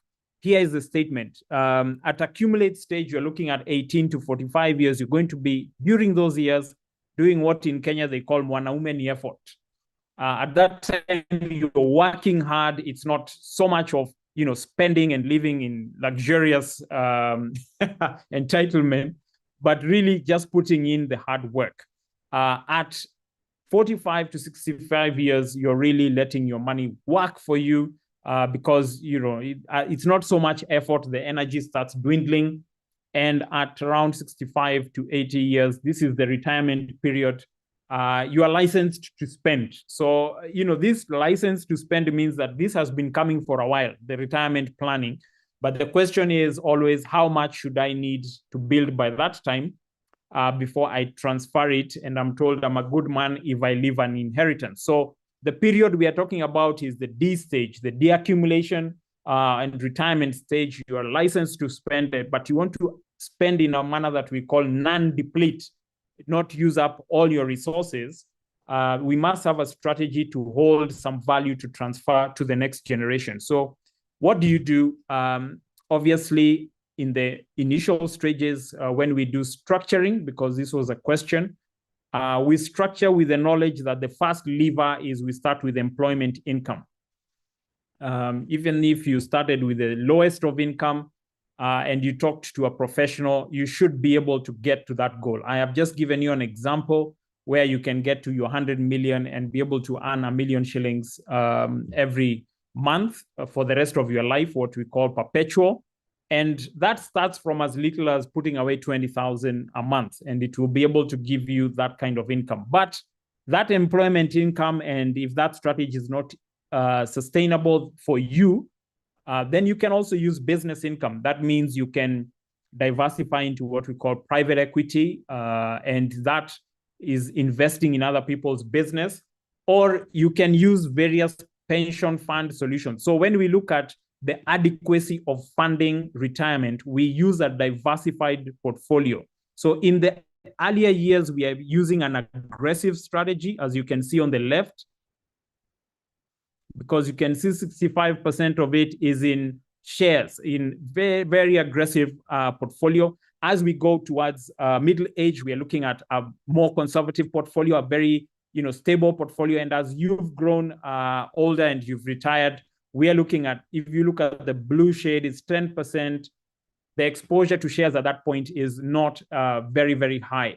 But it could be shares of companies that are growth companies. You could find you have more shares of dividend generating companies. So when we come to structuring wealth, we are doing this in a disciplined format. We follow a CFA recommended portfolio structuring around your age, around the resources, and around the solutions which are available and the cash available to see when we get to your retirement, we have generated the target income to sustain you irrespective of where you're living in terms of currency and geographies. We have actually got to consider all those things. So this passive income portfolio is what should sustain you in your retirement, including your pension fund. But to estimate how much that is, we start by looking at how much you need for your reserves in retirement, how much you need for your operations. That's the regular monthly expenses, such as your house shopping, fuel, domestic expenses, and other regular maintenance cost, medical, and all that. Even as you have covered the insurance and education and redundancy issues for your other operations, we want to make sure that you are able to go around in what you want to do, as well as some people in their retirement planning want to put assets in a trust, and therefore we have to have some assets going into growth. And we want to listen to, are you growing the business? How do you want to continue funding? Do you want to do philanthropic engagements? And those passive income options for maybe funding every child and those kind of things. So when we are discussing retirement planning, we are looking not just generating the income, but also managing the expenditure. What expenditures will you have at that time? And even for generations, and making sure that you can sustain them, even when you've grown older and you're transferring assets. Where would those resources come from, and can it be sustainable? So as we are structuring, we will be asking you all these questions. Some of the people called it the center of gravity that brought me down to earth, away from spending and enjoying myself for every cash or penny I earned. This gave me a good center of gravity. So when we are having these conversations, we'll welcome you to give us some details around your net worth and your goals. And we then come up with a defined portfolio strategy, which you can follow, and you can be sure it will be professionally crafted to ensure that also it has met the suitability requirements of the capital markets and also your family's structure. Some people have gained some inheritance, others are just working from start, building from scratch. So you can be from scratch upwards, or you're going from gold to platinum. We are able to help you think around that. So I would pause there. I think that brings my presentation to a stop, so that we are able to have some time to also converse and answer some questions. So thank you. Over to you, Melissa. Thank you very much for that, Alex. I'm sure that was very enlightening for us all. And certainly 20 minutes was not enough. But I am hoping that we lawyers now reach out to you and now can properly structure and plan our retirement. So allow me to move on to our final speaker. So we are at our final stage in the wealth journey, where we're moved beyond accumulation to something bigger, which is financial freedom and legacy. So to help us, or rather navigate that discussion, we have Ms. Lisa Dikomana. She currently serves as Managing Director and Head of Tax and Corporate Division at CN Law, an all-women law firm and member of Anderson Global in Burundi.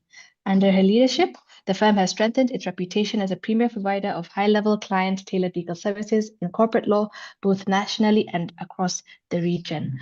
Welcome, Ms. Dikomana.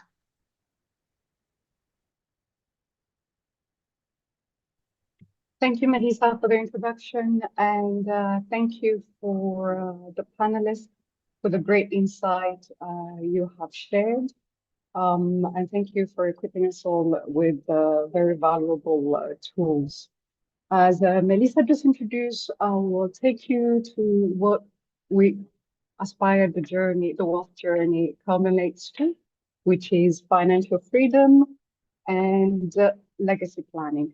I'll tackle this through three different angles. We'll first talk about planning for financial independence from a perspective of a legal practice before discussing how to sustain the practice we've built. And therefore, now, once we've reached the point of sustainability, how this free our time for leveraging, hopefully, the financial stability we've managed to reach.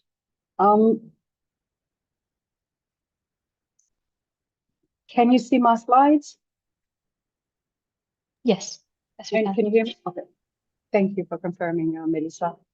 So financial independence is understood as the status which your savings and other sources of passive income fully cover your living expenses without having to rely on what we call a traditional paycheck.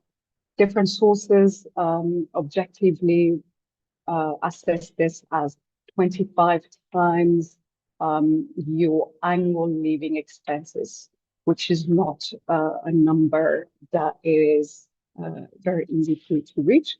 However, there are habits we could develop within our practices that could help us reach this goal, or why not exceed it. I'll run through these 3 points by sharing an example with you. I'll use the typical example that I will meet in my professional experience.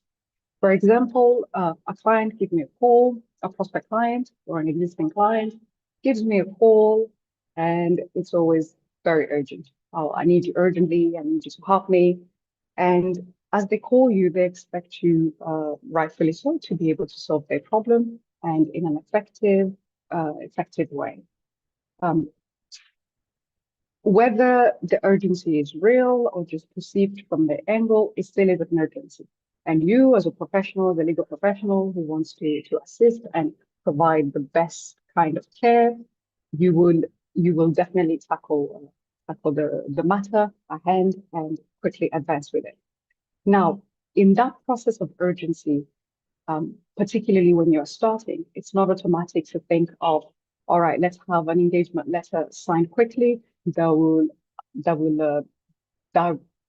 express what we've agreed, what will be the fees and the terms of payment. Plus, we are in an emergency. The client has called you, let's say, at 10, and there's a document that needs to be filed at 2 because that's the deadline, and they called you last minute. And if not, they risk, let's say, they risk to have some repercussion from, let's say, the tax revenue authority, from what I'm used to. So now you're working quickly. So there's no time for this. So when we talk about treating your practice as a wealth generator, is shifting mindset from I run a practice to I'm building a legal institution. And one of the ways to build a legal institution is to have in place, let's say, already set agreements that you could quickly use in the times of emergency or urgency, because there will be pretty much all of the time. That I mean, for example, having your contract already drafted. You know the type of expertise you have. You know the type of services, and once you practice for, it doesn't require that much time. You know pretty much what are the kinds of services people come to you for, people or corporation come to you for. So already have sort of agreements, engagement letters. It is not to be long, drafted and ready. A pricing list for the same services you're referring to. Have a pricing list that's set and that you can refer to quickly in order to respond to the emergency, the urgency the client is referring to. Hi, Lisa. Moving apologies. Hello. Yes. Hi, apologies for interrupting. Just a comment Yes. that there seems to be also a sound or echo issue. All right. Yeah, I'm not sure if there's any other device open on your end. There's no devices open on my end, but Okay. allow me to quickly check. Let me quickly check. Yes. On my end, I don't hear an echo. So maybe I could hear from other members of the audience whether they are, but in the interest of time, I just request that you can be proceeding. Okay, thank you. Thank you. And apologies for those who are receiving the echo. All right. So then having the engagement letters, the pricing list already available that you could quickly use. The other thing is to be able to track. I saw in one of the comments from the Q&A and the chats, people are asking why you are starting your practice. How could you know how much time a certain matter will take so you could bill accordingly? Unfortunately, if you are working by yourself and without any particular guidance, whether from a seasoned practitioner or that you're working with somebody else who's had a little bit more experience, is by tracking that you will be able to build that data. And which is why it's important. And I'm coming back to one of the points that actually Kenneth has said, which is about how at the start of your practice, what you are aiming for is really not making a profitability, but you are building your capabilities, your experience, your reputation. So therefore, at that stage, between 0 to 5 years of you starting your practice, I would say if you are implementing the right steps of tracking from there, it shall serve you better in the years going from 5 to 10, 10 to 15 years. So then why is it important to track? It's important to know your numbers, to understand what it means, and so you're able to change or adapt your behavior. I'm giving you an example. You know what are your expenses. You know what are your fixed expenses. You know how much you pay for rent. You know how much you pay for your communication. And if you are working with other lawyers and their fees, and you need to work with other lawyers, you would budget what it means. So from that, you know what is your retainer. We do have certain retainers, and if they're not one-off projects, you know how many one-off projects you should aim to get, and maybe implement behaviors that will get you to that type of income. Once you know your numbers, you need to be able to assess regularly if it makes sense in terms of profitability and where you should tweak. I won't spend much time on this because I think Arakonia has touched on this. What I would talk about is some of the key numbers that we don't think about referencing to. Earlier, I was giving you an example about the triangles working from a place of urgency. So once that matter has been handled and you were able to handle the matter in 4 hours at 2 p.m., you met the deadline, you successfully assisted your client, what would happen is now, if you are to come back to the same client, having now this sense of urgency because the bills are due, I'm not sure that you will see the same type of, I would say, welcome on the other side.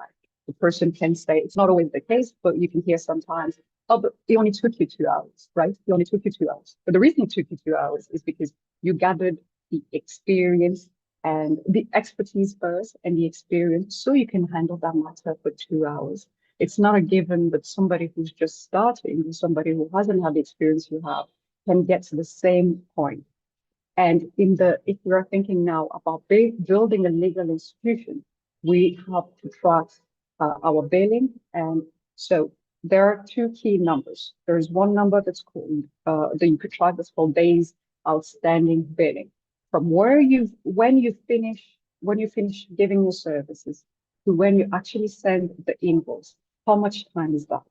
And it doesn't require much tools in order to track this. An Excel document where you are pretty much tracking, this is my income from January, these are my expenses, these are the services that I've provided, I need to bill, I'm sending the bill, end of January, how much time till the client is paying? What are the efforts that I have to put in for the clients to pay? And tracking those help you assess what kind of behaviors you could put in. For example, if you are collaborating with younger lawyers, maybe put in their KPIs, key performance indicators, that the matters they've worked on, they have to be behind the client in order to ensure payment in a given time. And once they've reached that level, actually reward that behavior so that you can bring the culture. You can show what is the culture you're aiming for, how you're building owners, future leaders that are involved and invested in your business so much so as you are. Which then brings me to my third point: protect your wealth. The more you get the younger lawyers you work with involved, the more your behavior shows that you are building future leaders. They will be invested in your practice the same way you are invested in your practice. And how is that done? Let them shadow you as you move forward. Let them be involved, and so that you could build that element of trust from the client perspective. What we want as we're building a legal institution is that we are not. What we want is that we are leaving the place of, oh, the firm will collapse if the founding partner leaves. No, we are aiming for a legal institution that will alleviate the partner, whether he goes on other ventures or does something else, and that it will still continue. The way to do that, you get younger lawyers involved in the different assignments. You let them shadow you. You let them follow your path. You give them also. Earlier, I was talking about KPIs. What about having 4-day indicators of performance that, oh, they're making a speaking engagement. They are cross-selling. Let's say they already have a client and they've identified that for that client that they are assisting on a corporate matter. Maybe there's room to deliver some services in terms of tax. That is then rewarded by either a bonus or by some other rewards that are available within the practice. That gets the younger lawyers involved, and that responds to the issue of a firm that will collapse when the founding partner is no longer available.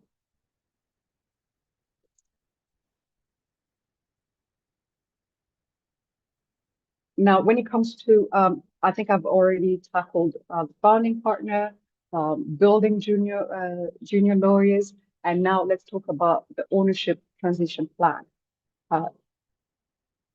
This is made possible by tackling it from 4 different angles. Starting from recruitment. When you're recruiting, have the roles and responsibilities. And this applies as well whether you are working by yourself or working with 2 or 3 other lawyers. It does not need to be a big law firm in order to implement this. Actually, if you start small, as you are 2, 3 lawyers, that's where you get to build the legal institution we are hoping for. So in terms of recruitment, have the roles designed, and having their role, it's not because you are hired just as a lawyer, particularly if you're a small capacity that you can only do legal work. What about you help in terms of getting the invoice paid, or in terms of operation, or in terms of HR?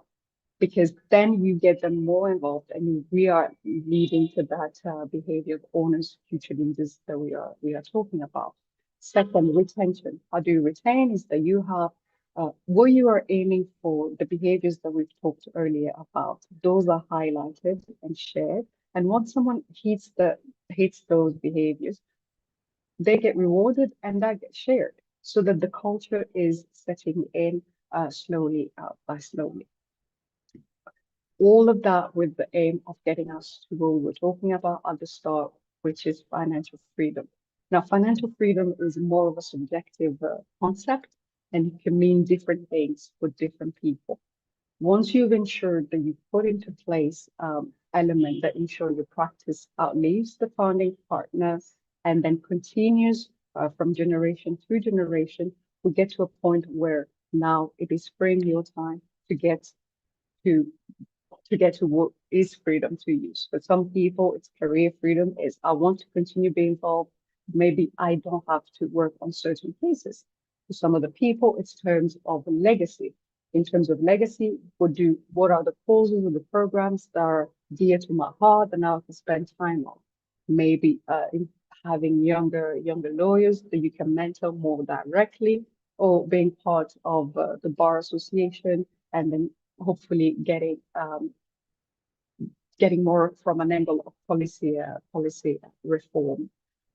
So my closing words would be, when building an institution, when building and working the practice, think of an institution that is well structured, well tracked, and well protected.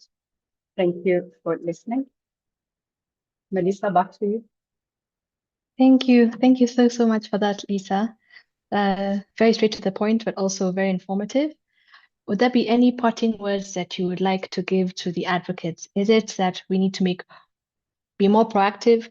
Any shift in mindset? Anything that you would advise? Definitely the mindset shift is imperative. What I was talking about, going from I run a practice to I'm building a legal institution. Once you have that at the starting point, you have to put in place you have to put in place a well-structured environment, and then you have to track and protect that. Followed by the key element that I think is important, the way it outlives you, the way it continues, and the way it is sustained, is by building trust within the junior lawyers you work with. From the client point of view, the client has to believe that whether it's you assisting or the young lawyers assisting, they will get the same level of care and the same level of expertise, and that is built on with experience. Makes a lot of sense. Thank you. Thank you so much. So thank you to our wonderful speakers for those insightful perspectives. I know that we've run just over the time allocated to us, so we'll quickly go through any questions in the Q&A box that were directed to our panelists. There is one question posed by an anonymous attendee to all the presenters. In light of changing economic times, do we still need the advocates' remuneration, or we let the market force control what advocates? I guess that means we let the market determine what lawyers should charge. I think that would perhaps Mr. Alakonya, you can assist in answering that query. All right. Thank you so much, Melissa. Please confirm you can hear me.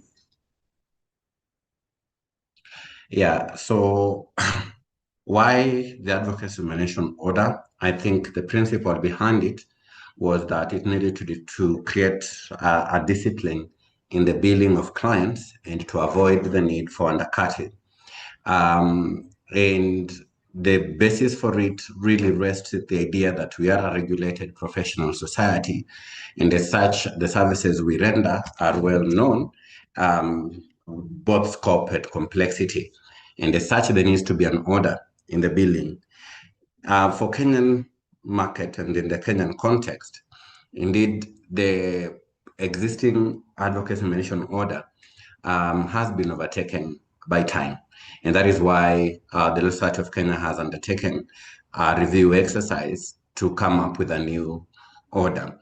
Whether or not we should let the market forces determine what advocates charge is a very serious, debatable question that the Competition Authority and Capital Markets are very, very interested in, because they have had concerns as to why advocates set the fees.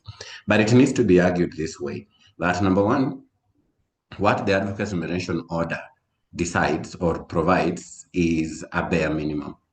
It doesn't set a maximum billing point. It determines what a bare minimum billing should be. And that leaves room in terms of to manage, control the services and manage the quality of services we offered. Otherwise, we will have law firms established along the streets, ready to stamp at whatever fee, the way they do in India. I still believe that there is need to regulate the market in terms of its billing. There is need to control what we charge. There is need to make sure that we are getting what we deserve in the services that we offer. Yes, couldn't agree more. Thank you. Thank you so much for that. I see that we did have some participants that had raised their hands. There is Cherono Faith.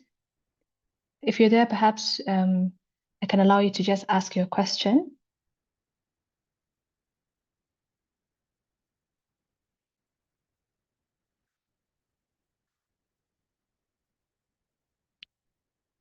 Hi, Cherono, are you there? All right. Well, I guess the questions that have been posed primarily have been answered already by the speakers. So with that being said, I think this would be a good time to bring this discussion to a close. For the panelists, please follow suit to what Alex and Kushbu have done. Please leave us your contact details for those who have questions and we want to reach out to you directly. But as we conclude today's session, I think one key message stands out for all of us, which is building wealth is not a single decision, it is a sequence of intentional steps. And as advocates, our challenge to us is to consider one action that we will take this month to move forward in our wealth journey. Remember, if you didn't take notes, we will be sharing the recordings and the presentations. So on behalf of the organizers and our panelists, thank you all for joining us for this conversation. We hope the insights shared today help you move a little closer from billables to billions. I've been your moderator, and I hope to see you next time. Feel free to log off at your convenience. Thank you, everyone. Well, thank you so much, Melissa and panelists. It's really been a pleasure hosting you. Quite interesting insights. It's been a learning experience. And yeah, colleagues, as noted by Melissa, will be sharing the slides and the recording of this session with you at the tail end of this segment. But also this Thursday, please be on the lookout for yet another interesting segment of understanding the mind of a client. And we'll be learning from our general counsel or in-house counsel on what they look out for those of us in private practice and why it actually matters. So you do not want to miss that segment. And with that said, we wish you all a very lovely afternoon. Please note that on the 26th and 27th of March, we'll be having our AI masterclass that will be happening in the capital city of the magical Kenya, that's Nairobi. So if you have not yet registered for that session, please do register. The fee is only 250,000. It's going to be quite a practical session, and you do not want to miss that out.